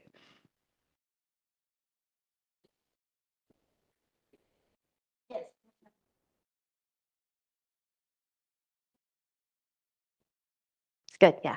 I'm just thinking about this as we are the Probation Oversight Commission, right? And this feels like a bit of a slippery slope to me because then it's, this could include diversion programs. This could include, I don't, it's a broad spectrum, right? In terms of what comes before a young person's incarceration, what comes after their incarceration. I'm not saying like, I don't know, I guess I'm just like struggling with the scope of this. And I don't even, like, what are we checking this against, right? Like, what is the standard against which we are saying, like, this is a good program, this is not a good program, or this is where we have concerns, or this is where we don't have concerns? Like, I don't know, maybe folks have that expertise, but it feels, I don't know, it feels really broad to me, and without like any guardrails or parameters or like a thing against which we are like checking this against. And I think the concerns, I mean, definitely I want to hear from the other commissioners, but I think, for my part, for the concerns, for one, it's been raised more than once to put this on the agenda by other commissioners. It's been raised, by various community members, because how can we fully equip the youth to succeed? How can we, what is our part? What is our role to make sure that they are not getting rearrested or that they are not getting sent back into custody? Or, I mean, and I'm just speaking for myself here. I don't know if anyone else has any other comments, but I do see this as part of probation. They are still in custody in a way, and still, things going on. I was just talking to somebody that has like a different program that came into some obstacles with a different county, and they kept saying, just because they're on this furlough for education, it doesn't just stop here because now they're out, because they became very concerned at what was happening, and they pleaded with probation for some kind of, mentorship program, funding towards this, and probation refused, and that youth just, with a month left, something happened. So I do think it's in the best interest of the youth too. Yeah, I can add to that. I think we have an opportunity to offer some recommendations for how to strengthen maybe, practices, standardized practices. I think I heard that a little bit today, that everyone's kind of doing really good work individually. But for example, are there any kind of shared outcomes? How is the department measuring those outcomes? I'm particularly interested in knowing, as LRPs are growing and expanding and doing this work, what support does staff need? Because an organization can only do so much, but if they're going to keep growing, they need support, whether that's financial support, whether that's organizational capacity support. So I see it as similar to what we did in our CBO ad hoc, where we were able to kind of get CBOs together and offer recommendations for how to strengthen programming within the facilities. I feel like this could be something similar, because it doesn't, and correct me if I'm wrong from the department, but it doesn't sound like there's any kind of systematic data collection, any kind of shared outcomes, any kind of measurement tools to even know the success. I think there's some, but maybe not that we know of.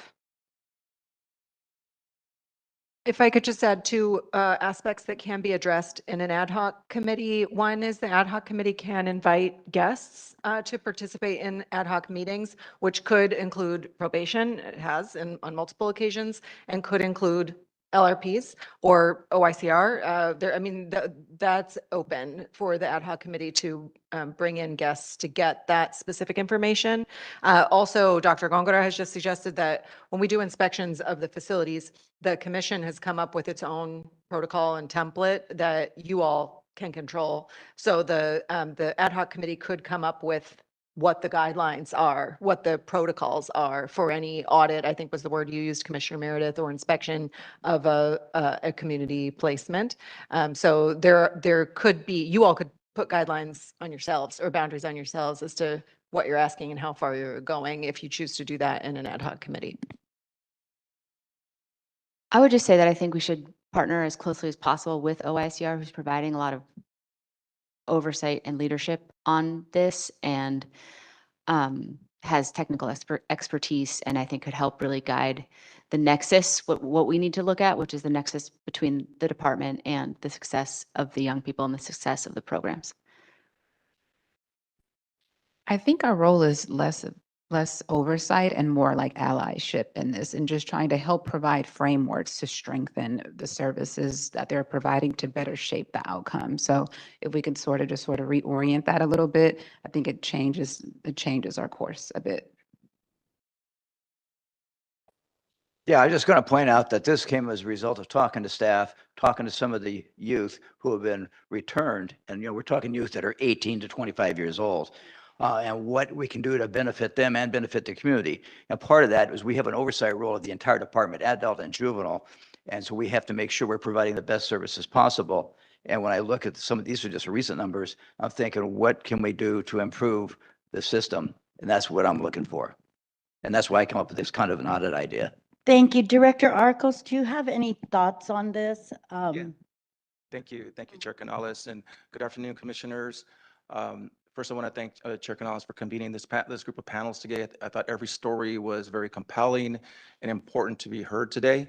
I think everyone made an important point about the importance of lived experiences and the connection with our youth, especially from the communities that they're coming from into your LRPs as well. And I want to also, I think that you're all saying the same thing about how we can look at what is the outcomes from the experience our youth are having in these LRPs. And Deshaun from Boys Republic made a point to say that they look for alignment with one another. And I know that one size doesn't always fit all, but I think to Commissioner Terry's point also, she said that there has to be some standardized practices and some outcomes that have proved best practice. And I think that would be really important to see how that continues to be shaped, and not just with these LRPs, but the others that are not here today and being represented. So again, on the behalf of Probation Department, we thank all of the executive directors that are here today. And I think also Roberto said this about the importance of an ecosystems. This is an important component to that we're all stakeholders in the lives of these youth. And we really do care about the work that you're doing, the accountability and the ownership that you're asking our youth to take in changing their lives. So thank you for your presentations today. Thank you. Yes. So I have a question for probation. Outside of supervising youth that end up in one of these placements, is there any other role that probation plays in the process? Does it oversee any of the funding? Does it have any direct oversight of the programming? Does it have any data collection responsibility? Is there anything outside of a judge orders a kid there and they just basically supervise the kid? Hi, everyone. Before I begin to respond to your question, I really want to acknowledge Hector Gomez. Hector, can you please stand up? So Hector Gomez, I know I'm going to put you on the spot. So Hector Gomez, when I ran Camp Kilpatrick with my 20 young men, he was one of them. This is a true success story with Hector Gomez. Hector, I'm going to have you come to this mic. He is with CSUN. He's never returned to juvenile hall. He is doing immaculately well. Jutsu winner? Jujutsu, yeah. So he started with, I know his autobiography. He started with Opportunity House. He's now with ARC Ranch House.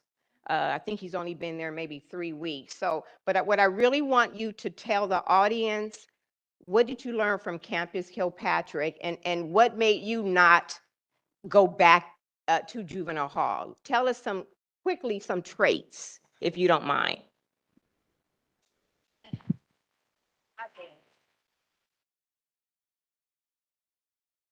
Obviously, you guys could tell I was not planning to come up here. um, but first, before anything, I just want to thank Ms. Felicia Davis for the recognition and then just the utmost support through my rehabilitation while I was being facilitated in Campus Kilpatrick.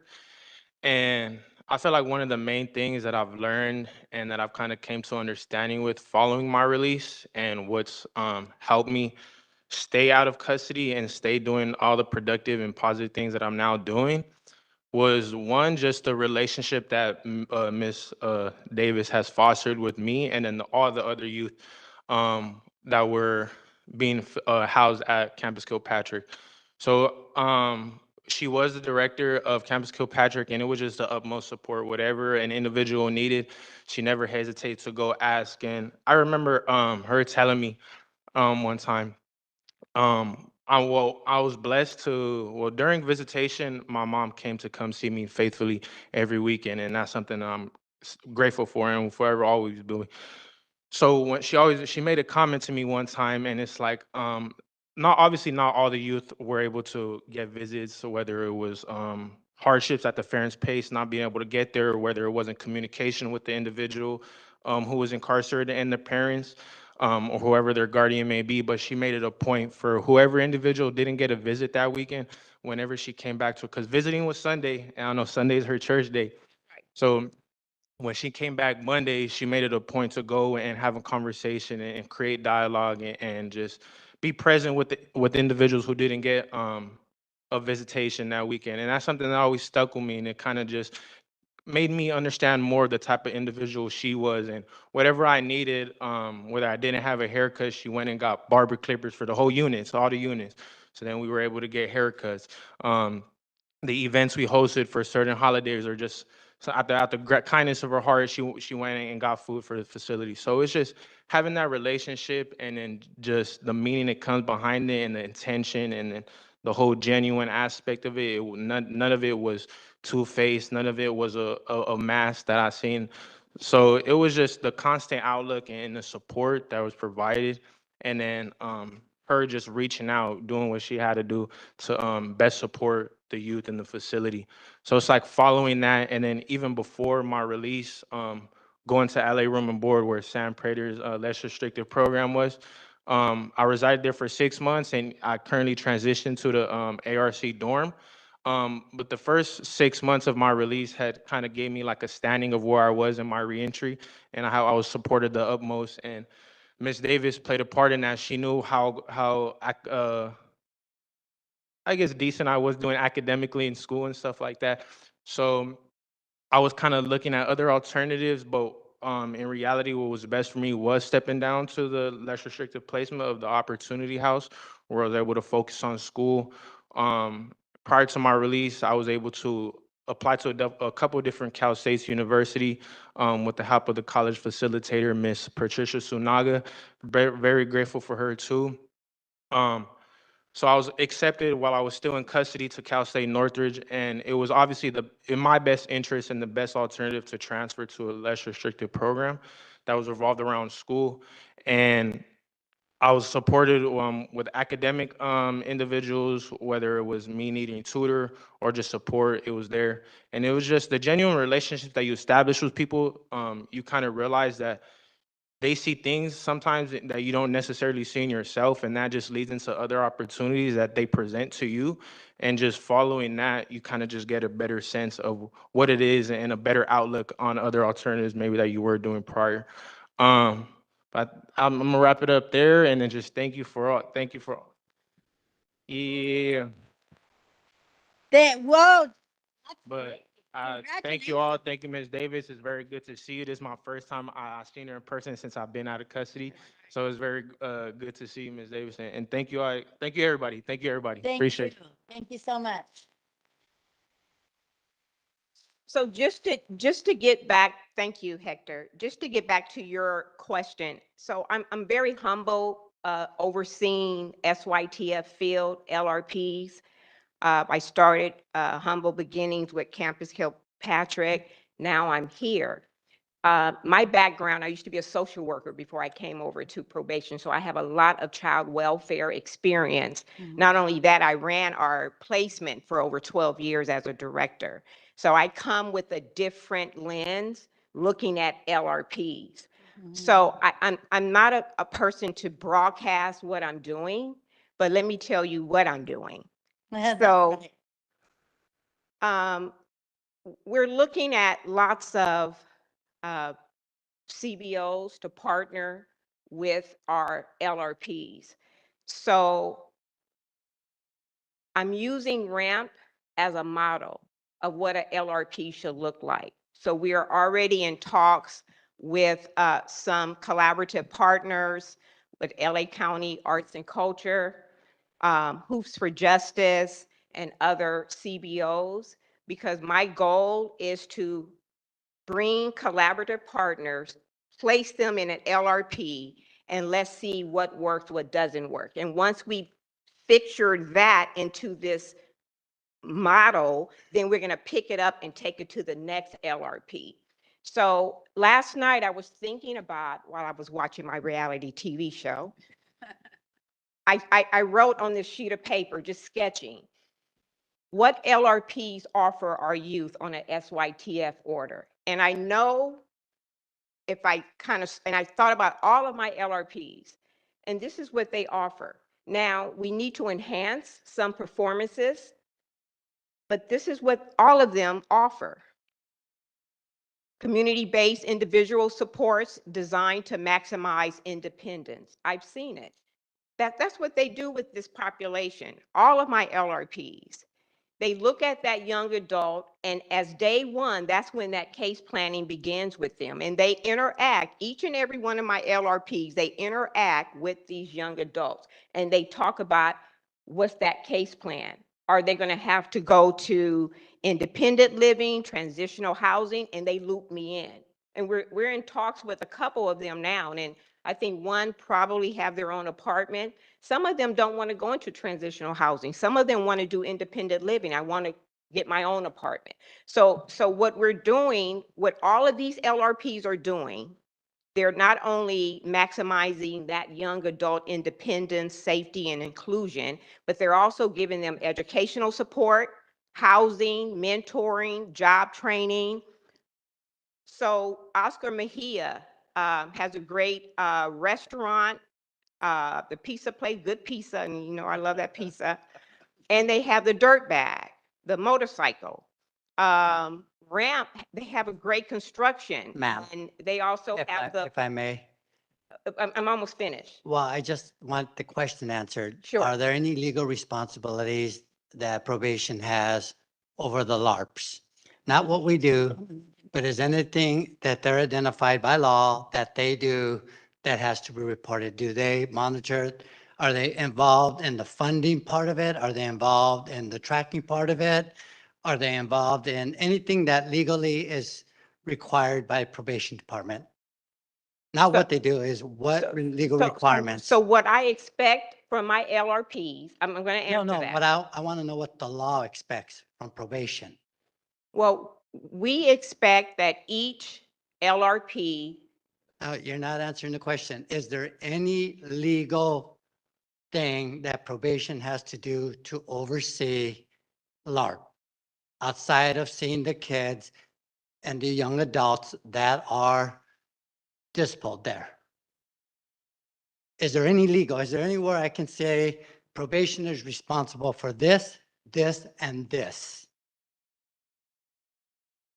Or is it just the services out there and somebody else monitors it, somebody else funds it, the JJRB? Are we, it's somehow indirectly involved through the JJRB?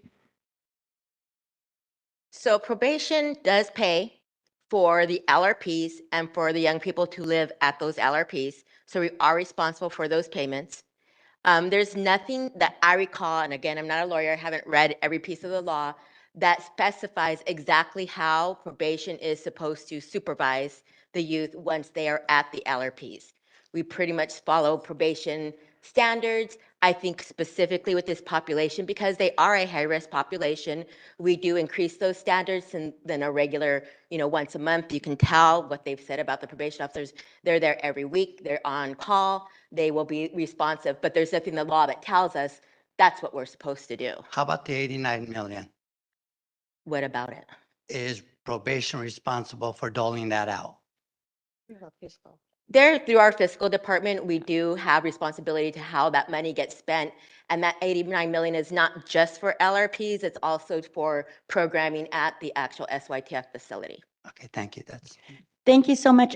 Director Davis, you were mentioning that you wanted to create a ramp as the model for all LRPs. That seems rather systemic to me. Well, you know what I was going to do? And hi, how are you? Hi, I know. Good to see you. Yeah. Thank you so much. So I'm really going to concentrate more on the Empower Her, the girls facility. Right.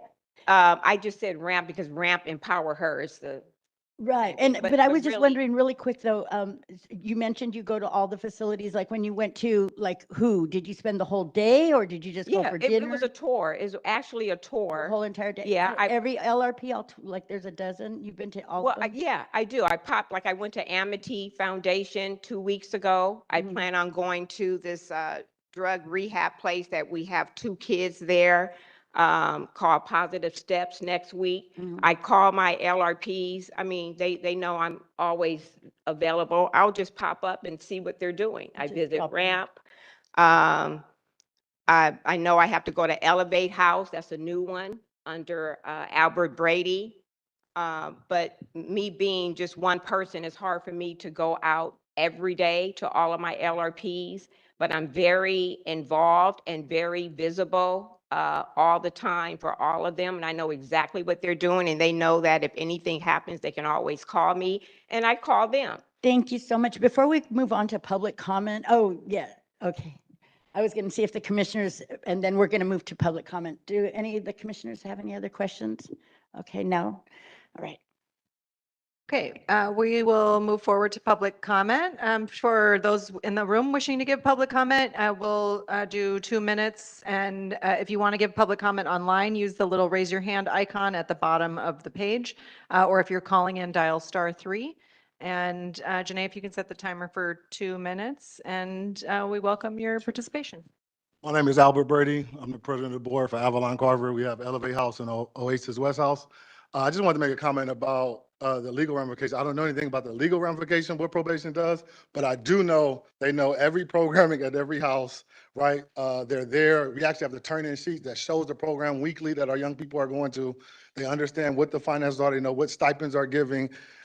Personally, Felicia Davis, like we talk to her on a daily, almost a weekly, so I said daily, but almost a weekly time. So I just want to shout out probation because even though it's not probably legally stated, they are so involved. The probation officers pop up. We can call them at 2 in the morning. You can call Felicia Davis on a Saturday at 6 p.m. and have a question and they answer, they show up. So I just want to shout them out because maybe it's not legal, but they do understand every aspect of what's going on at the facilities of our LRP. So that's all I want to say. Elevate House, yes. Avalon Carver. Thank you.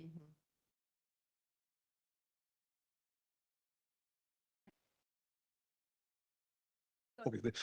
I just wanted to point out the first time in meeting Ms. Davis and the LRPs, and they're doing an outstanding job of what I'm hearing today. But even at the best that you do, what if those same resources were used and allocated to individuals before they got in the system? I mean, it's just a thought, and we'll move from there. One of the things that probation is facing with the minors and adults in their care is that these young men and women have committed violent and serious crimes. I just heard somebody, I wasn't even here, I was just on the phone, where my most recent assault on a female officer at Kilpatrick. Los Angeles County has some of the most minors, more in California than anywhere else. and probation focuses on the trauma of the incarcerated. My thing is, what about the victims? You know, I mean, I understand, you know, people become traumatized, but what about those victims? What about that mother and that whoever, that child that gets victimized on the streets? And I want to give every child that comes through probation all the dignity and respect, but I never hear nothing about the victim. I just don't. It's just like completely missing. Recently, you know, we had some of the young people don't respect authority. We had one superintendent who stated her title in the facility and got chased out the unit. These minors don't respect their parents, the teachers, probation officers, mental health professionals, right down the line. My hat's off to the community-based organization. What you're doing, I think it's a great deal, but I'm just saying if we could use those resources, you know, prior to. And some of the same people who say we have no consequences, that had no consequences when they were a child, are now saying that children should not have consequences. Consequences as a child made me, you, and everybody else that I know, the people, upstanding citizens that we are. You have to, you know, set a tone and things like that. And basically, we're turning a blind eye to children misbehaving and creating adults who harm people. I appreciate them. Hello again. I just want to uplift some of the stuff I heard today. You know, I know the three that stood out, those homes were beautiful. I don't know where he went, but there were some nice houses, you know. And Boys Republic, I know we do a lot with you guys. I know I sent a few kids. You guys take kids that other places didn't take. So I give you guys props for that. And Mr. Allen, he's one of the guys that I looked up to coming up in this department. That's a wonderful guy. His heart for these kids and his job is amazing. And you know, I'm so glad you get to work with him and that you gave him his props. I want to really point out the young man from Oasis, what he said today, how he at one time hated probation. Now he loves them.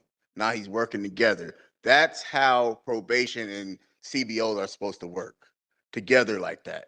When probation and the CBO comes together, it works magic. Instead of, you know, we come to a lot of these meetings and we get CBOs and some commissioners who always mention how disappointed they are. That's discouraging. There's, you know, I know I'm the only one that really shows up, but there's a lot of people that listen. And that's so discouraging to hear. Just to hear a young man come and say, I was in the system, probation helped me, now we're working with them. That's encouraging. So when I get a kid and I'm working on his court report, I'm gonna say, okay, I want him to go through that same experience. I'm gonna think of his organization. I'm gonna think of him. And that's how probation and community service should work together, not against each other. Thank you.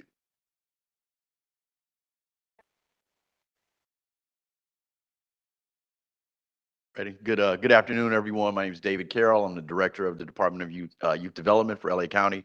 I really just want to offer DYD support in this initiative as we start to work with the LRPs. Certainly, DYD is involved in this work either as partial supporters of certain LRPs and also as we set up safe healing centers, which are a certain type of less restrictive placement with some certain nuances that make it a little bit different. So certainly want to offer our support as we move forward in this initiative. Thank you.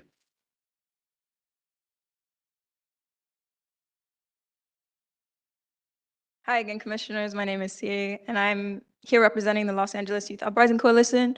I'm also coming to you as someone who has had incarceration embedded in my family for generations, have been in a facility myself as a young person, and I've worked with young people inside facilities and recently out of facilities in Ventura County, San Diego County, and now here in LA County. I want to take this time to reiterate that programs that provide mentorship, education, housing, and intentional support are what leads youth to rebuild their lives. True change and accountability comes when we invest in the happiness and success of young people, not in their punishment. When done with culturally aware and healing-based practices, LRPs reduce recidivism and lead to an actualized plan towards rehabilitation, unlike locked rooms and cages. This is supported by both qualitative and quantitative data shared here today. The glaring truth is that housing models like LRPs ensure more access to opportunity and resources, more so than young people would be getting inside a facility. The priority should first and foremost be exploring all options outside of a facility on a young person's path and accountability. If a young person's success is not actualizing in practice in a model like this, that is not a flaw in LRPs or similar models themselves, but in the how young people are transferred post-facility treatment, in insufficient and adequate coordination from the departments responsible for the young people. Additionally, we can't let the department evade their contributions to the pain of these young people endured in this conversation. Part of the harm that the LRPs attempt to address and move through with the young people is created and perpetuated by the metaphoric and literal hands of the department. Where is the accountability there? Every single young person deserves the opportunity to have a success story. Turning a blind eye to the current conditions inside facilities steals them of that. Already, young people are facing too long of sentences, especially considering the ways they are confined before adjudication. I'm out of time, but thank you. I can send the Thanks, rest to POC.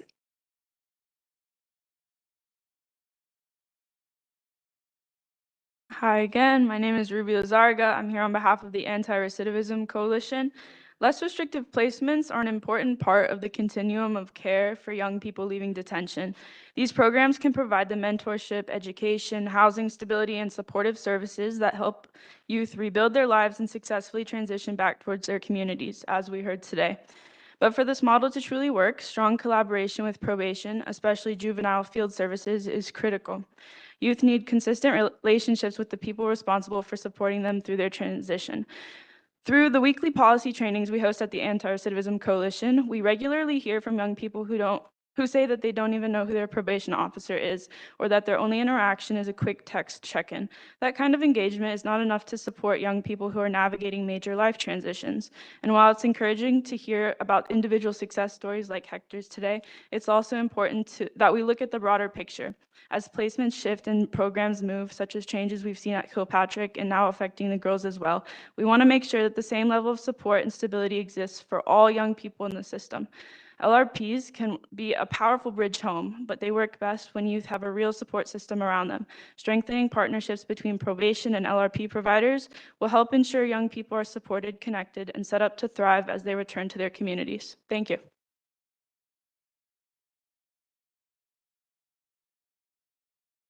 Good evening, everybody. My name is Calvin Jackson. I'm here on behalf of Diamond House, what's the name, but LRP program. Excuse me, it's my first time speaking in public.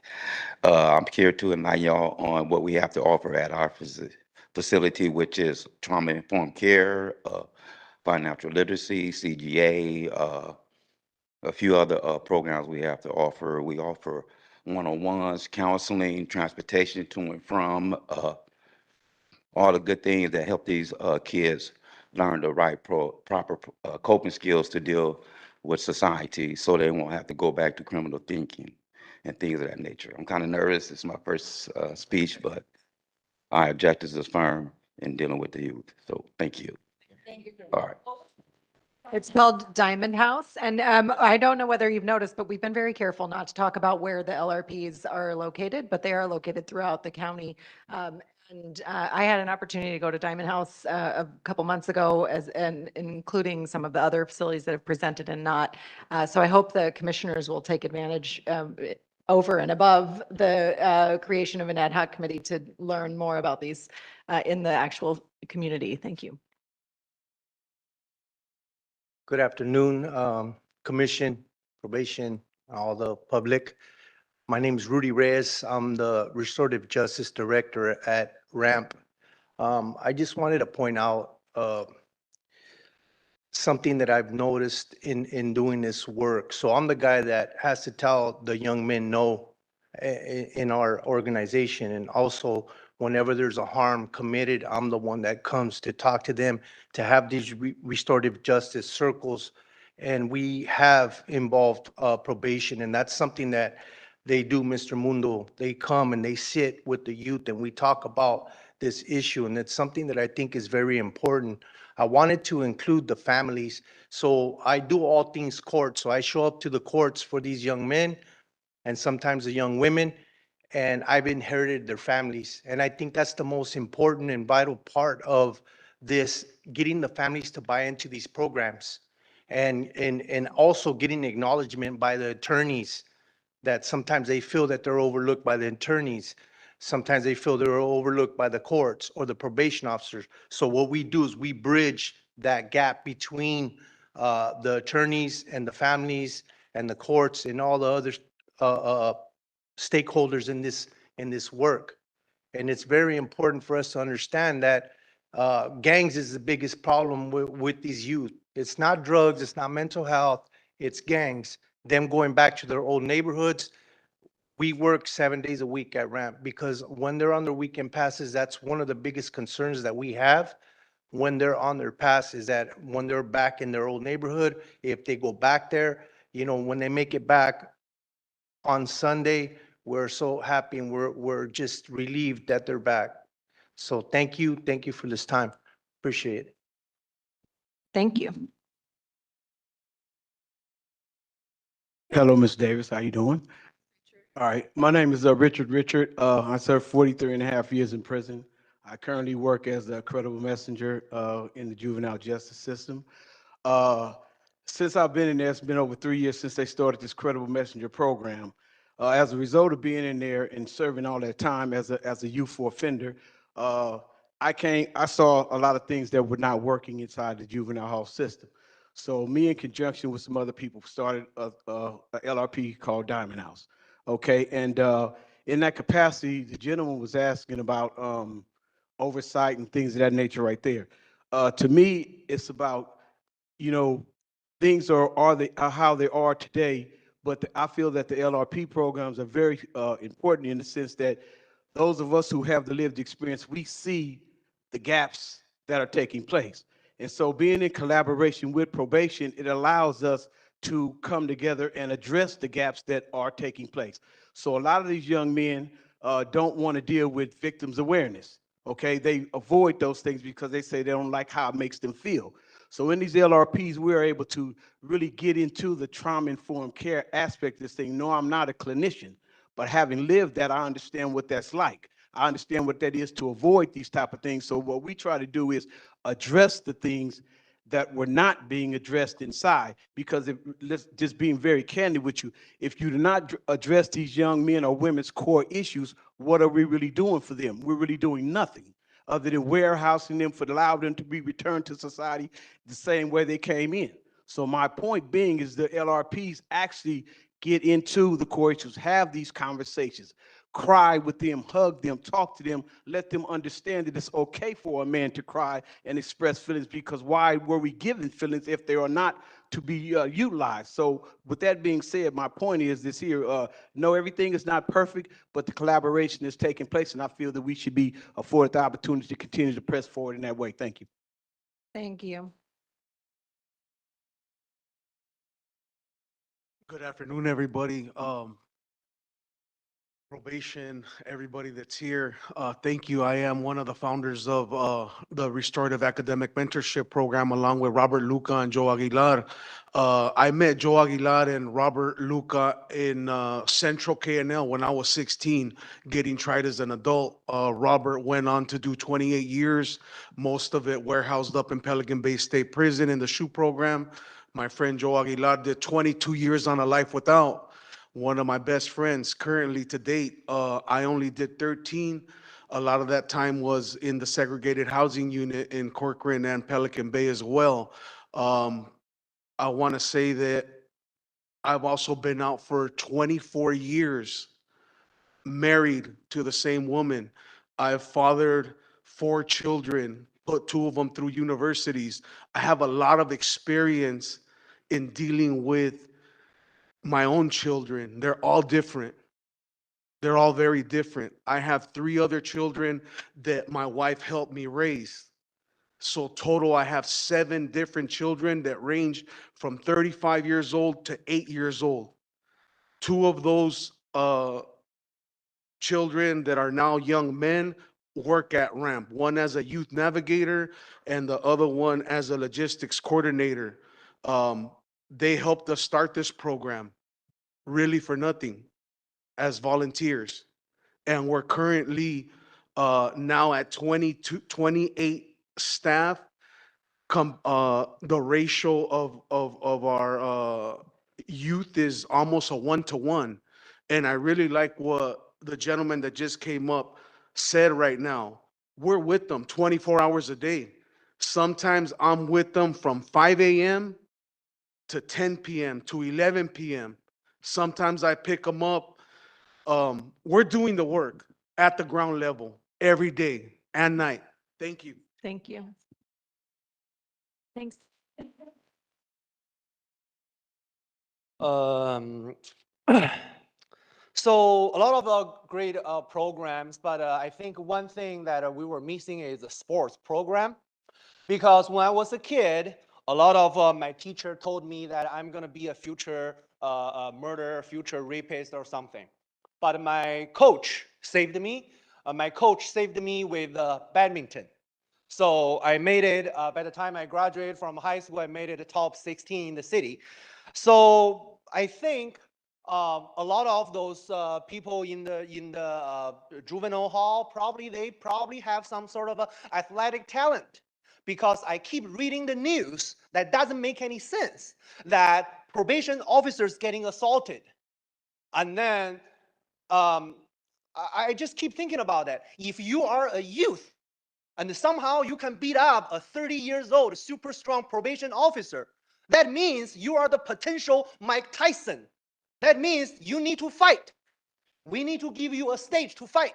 We need to make sure our deputy probation officers wear their gloves. Wear their gloves and then put them into the stage with the youth. And then by the time when your probation officer is knocked down on the ground, you know you have a future championship. Now, second of all is that I'm here to agree with the Commissioner Meredith about the success rates, about that. But Commissioner Meredith, I believe that success rates cannot be measured by 6-month report, 1-year report. Because in my criminal justice classes, we read the California prison inmates, they always going back to the prison within 1 year of releasing them. So, but we don't have data about 5 years, 10 years, 20 years. So I wish your data will be ongoing every year. We have an annual review. By the time 2096, by the year you retire, then we know the real success rates. Thank you. My name is Charles Walden, and I'm here representing ARC. I know it's hard to believe, but at one time I was young. I was in prison for quite a while. And look, you guys, in my opinion, are doing great work. Great work. To me, it's a simple question. Miss Donahue taught me in the 2nd grade. She said, boy, if you want to understand anything, reduce it to its lowest terms. You guys right here are talking about the future of our country. The youth of America. This is the future of our country. We don't need to quibble about what is and what ifs. And, if a bullfrog had wings, he wouldn't have lumps in other places. We're going to do what ifs. We don't know. All we can do is what we can to try to help our youth, because in essence, we're helping ourselves. We're helping our country. We want to make America great, and we have the potential. Our youngsters, man, it's our future. Reduce it to its lowest terms. What is it worth to you? Be blessed. Thank you, Mr. Charles. I wasn't done. I needed to come back. I'm going to politely excuse myself, but I want to say some words. One of the commissioners raised an important red flag or a question about victims. First and foremost, everybody that you've seen standing here that got out of prison, they went through a board, and we live in amends. If any of you guys know what that means, every day we represent our victims by changing our lives, never ever committing a crime, never ever going back to our lifestyle, and never ever harming our community. So that's what we were giving our youth. They struggle with trying to understand that. They struggle with trying to understand how to live amends, right? So each program here, I hope you guys follow their pages, go on their Instagram. You'll see them. You see all the youth going feeding the communities, volunteering in shelters, volunteering all of these places. They don't know how to express it, But what we're doing is we're putting them in experiences so they could feel, so they could understand, and never ever have to hurt anybody again. That's the whole reason why we do it, because we want to live in safety communities. I hope that they're your neighbors one day, and you walk out and they say, "Hey, I was in an LRP one day." You're gonna probably freak out, right? But it's all good because he's gonna be a changed man. He's gonna walk around with a tie like you seen him up there, and you're gonna love upon him because he changed his life and he's trying to do his best. Thank you guys. God bless you guys. I'm actually gonna go to court right now that there's a youth that needs us. Thanks, Oscar. Hi, everybody. Again, my name is Darlene. I wasn't gonna come up, but I decided to because like I don't like speaking in public, honestly. But I just wanted to share something because I heard a lot of people talk about the success of our youth. And honestly, like I have 3 children. I can't even like guarantee their success. I'm gonna guide them as much as possible, but I can't guarantee it. And here in our LRP programs, what we do at RAMP, like that's all we could do is help them move the needle as much as possible. Provide them the wisdom that we've been able to gain through our own success. Like I said earlier, I came home when I was 20. I went in at 16. There was no programs 25 years ago when I came home, but I figured it out with the people who invested in me little by little. It could have came from a chaplain. It could have came from a probation officer. It could have came from whoever, my mom, my siblings, but like these incremental seeds that we put in our youth, that we instill in our youth, like that's what comes out. We become the executive directors of LRPs. Thank you. Thank you. Okay, we thank you for everybody who came today and for giving public comment. I think we have no online public comment on this issue. Okay, great. Thank you. So I'll turn it back to you. Thank you so much. And I just want to thank everybody that showed up today with this issue with the LRPs. And I know some of the presentations, spoke about accountability. And I think we brought this more together to point out that what you are doing and any way that we can also be a resource. And Darlene, thank you for pointing that out, because sometimes I say that about my 2 grandsons, right? I said, I can't even keep them to listen, for each other. So pointing out human life. And another thing I want to say real quick, because there was some comments as to how, carceral systems provide opportunity to change. And I get that, but then, and this is where everybody's going to probably get mad at me. I also want to highlight that oftentimes carceral systems begin the opportunity, not opportunity, begin the whole process of, criminalized thinking, criminalized behavior. It does often start in the system. And so just trying to balance all that out and lift up, everything that you're doing and how we could support. And so now before we'd like to move on to Commissioner Meredith's motion and take a vote on it. Okay, so the motion was made by Commissioner Meredith and seconded by Commissioner Terry, which was to create an ad hoc committee on least restrictive programs. And then they accepted a friendly amendment from Commissioner Ship to, I'm mispronouncing everybody's name today, okay, to add on to that the field services and services inside probation detention facilities for SYTF youth. So please vote yes, no, or abstain. So is discussion done? That's up to you. Well, yes. I guess my direct question was misunderstood by all.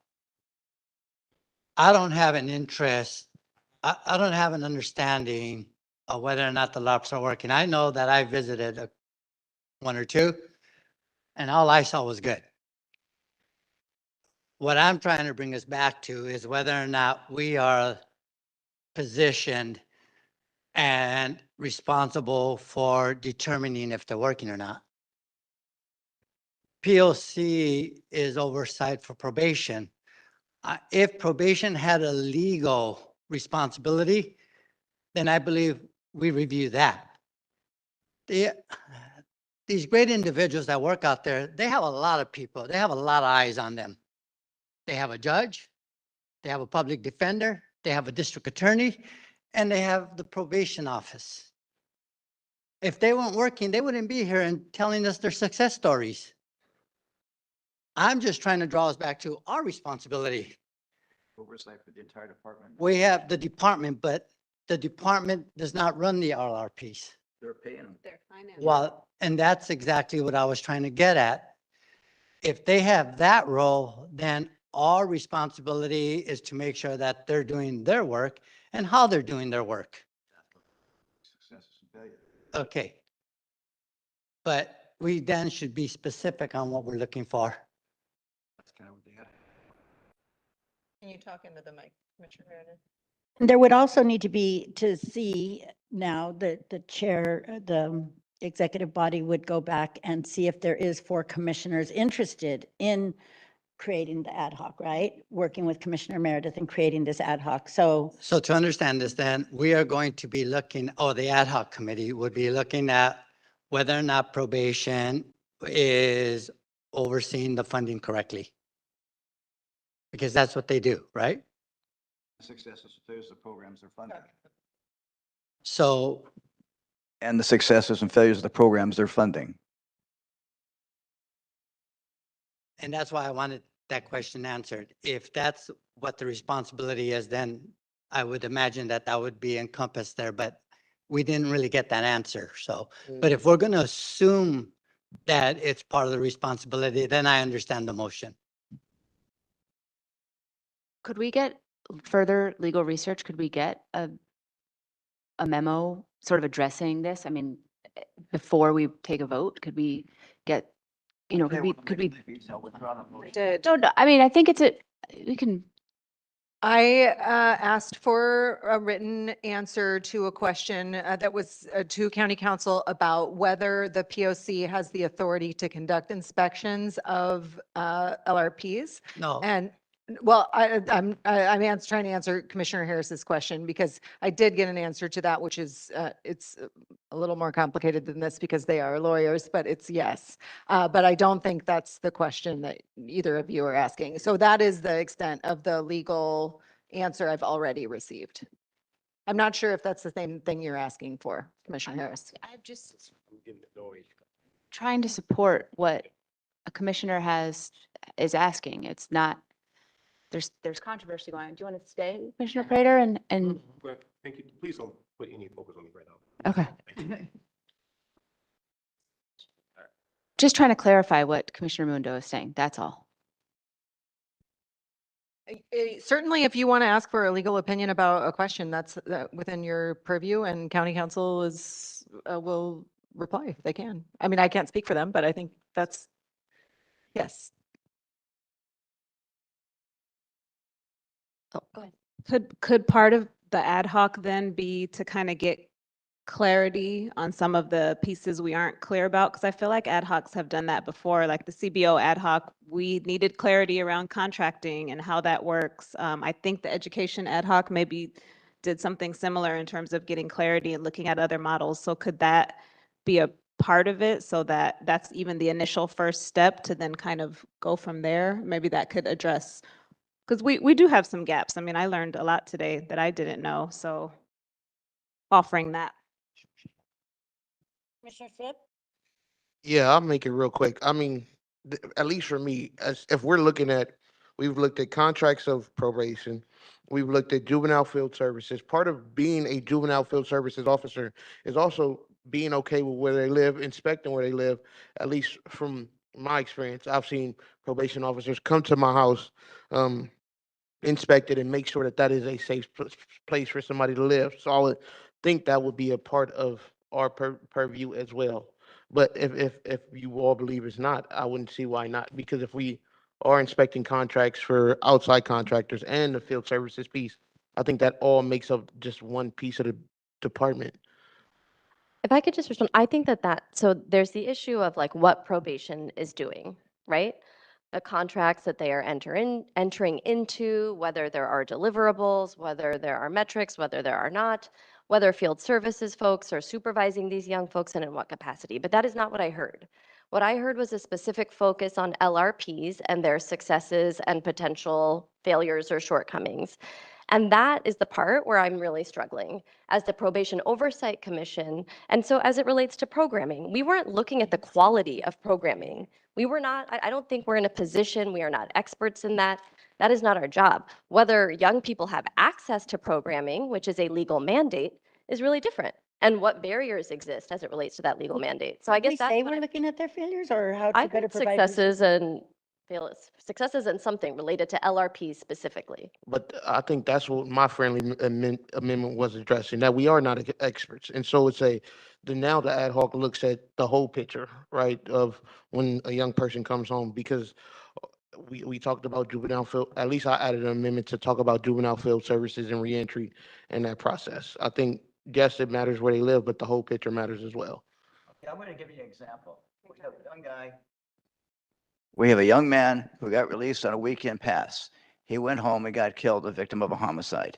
Have we, probation and the LRPs, done everything possible in wraparound services or whatever to ensure that we did everything to prevent that from happening? That's kind of where I'm going with this, is we've had people that have escaped, people that have committed crime. Have we failed as an organization, either with us or our contract LRPs? We did hear from all the LRPs how they provide 24-hour-a-day care and mentorship, but on the same hand, addressing issues so that we don't have this, and knowing that as the Probation Oversight Commission, that we did our part in whatever is recommended with the ad hoc. Yes. Oh. Yeah. Yes. Yes, public comment is closed.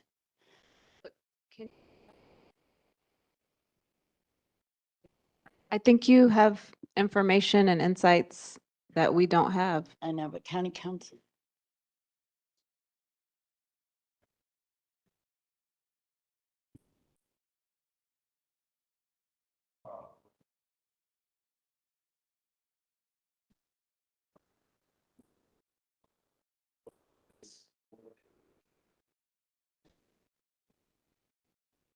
Right, right. And so that there is no issue because county council did already communicate something. I think if we could move forward with the vote for the ad hoc committee, I think that would be a good start. And then maybe in the creation of the ad hoc committee, we can work through some of the other situations, and then can Sam be involved? Oh, and then we'll ask county council to get recommendations like that. So can we move forward with the vote? I'm ready to vote. Okay, yes, so with that, we would like to have a vote for the ad hoc committee. What is it called? Right, so this is the Commissioner Meredith's motion, seconded by Commissioner Terry, to create an ad hoc committee on LRPs, accepting a friendly amendment from Commissioner Shipp that would include also reviewing the field services and services inside detention facilities available for SYTF youth. Okay. Okay, so please vote yes, no, or abstain. Commissioner Harris? Yes. Commissioner Jackson? Yes. Commissioner Kakani? No. Commissioner Meredith? Commissioner Mundo? No. So Commissioner Prater is abstaining from participation in this action. Commissioner Shipp? Commissioner Terry? And Chair Canales? Yes. So with one abstention and 2 no votes, the motion passes 2, 3, 4, 5, 6 to 2 with 1 abstention. Okay. Okay, and with that, we will be, thank you to all our panelists. Oh, Commissioner Prater, you're welcome to come up and rejoin.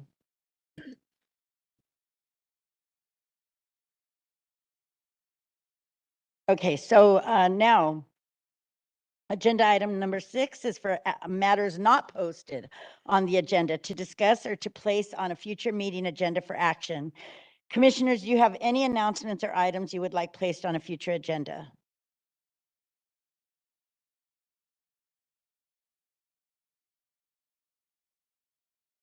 All right, hearing none. Agenda item number 7, opportunity for the public to address the Probation Oversight Commission. Did Kevin leave? Kevin's still here. Oh, okay, yes. If you'd like to make general public comment, please use the raise your hand function on your phone or dial *3. And if you're in the room, you're welcome to come up to the podium. I think it's just you, Kevin, who's going to close us out with general public comment. Yeah, thank you. So talking about the county council, I want to quote the Sheriff Department Civilian Oversight Commission president. I believe his name is Bonner. And then he said in one of the Sheriff Civilian Oversight Commission said, county council sometimes doesn't do anything. I'm here, I heard whatever the Commissioner Mondo said about the legal responsibility and the legal requirement. And I think that is a really, really good question, because anytime when a commissioner asks a question and then the probation department representative giving you a silent treatment are not able to give you a direct answer, then you know you hit the jackpot. And then today, Commissioner Mondo did it.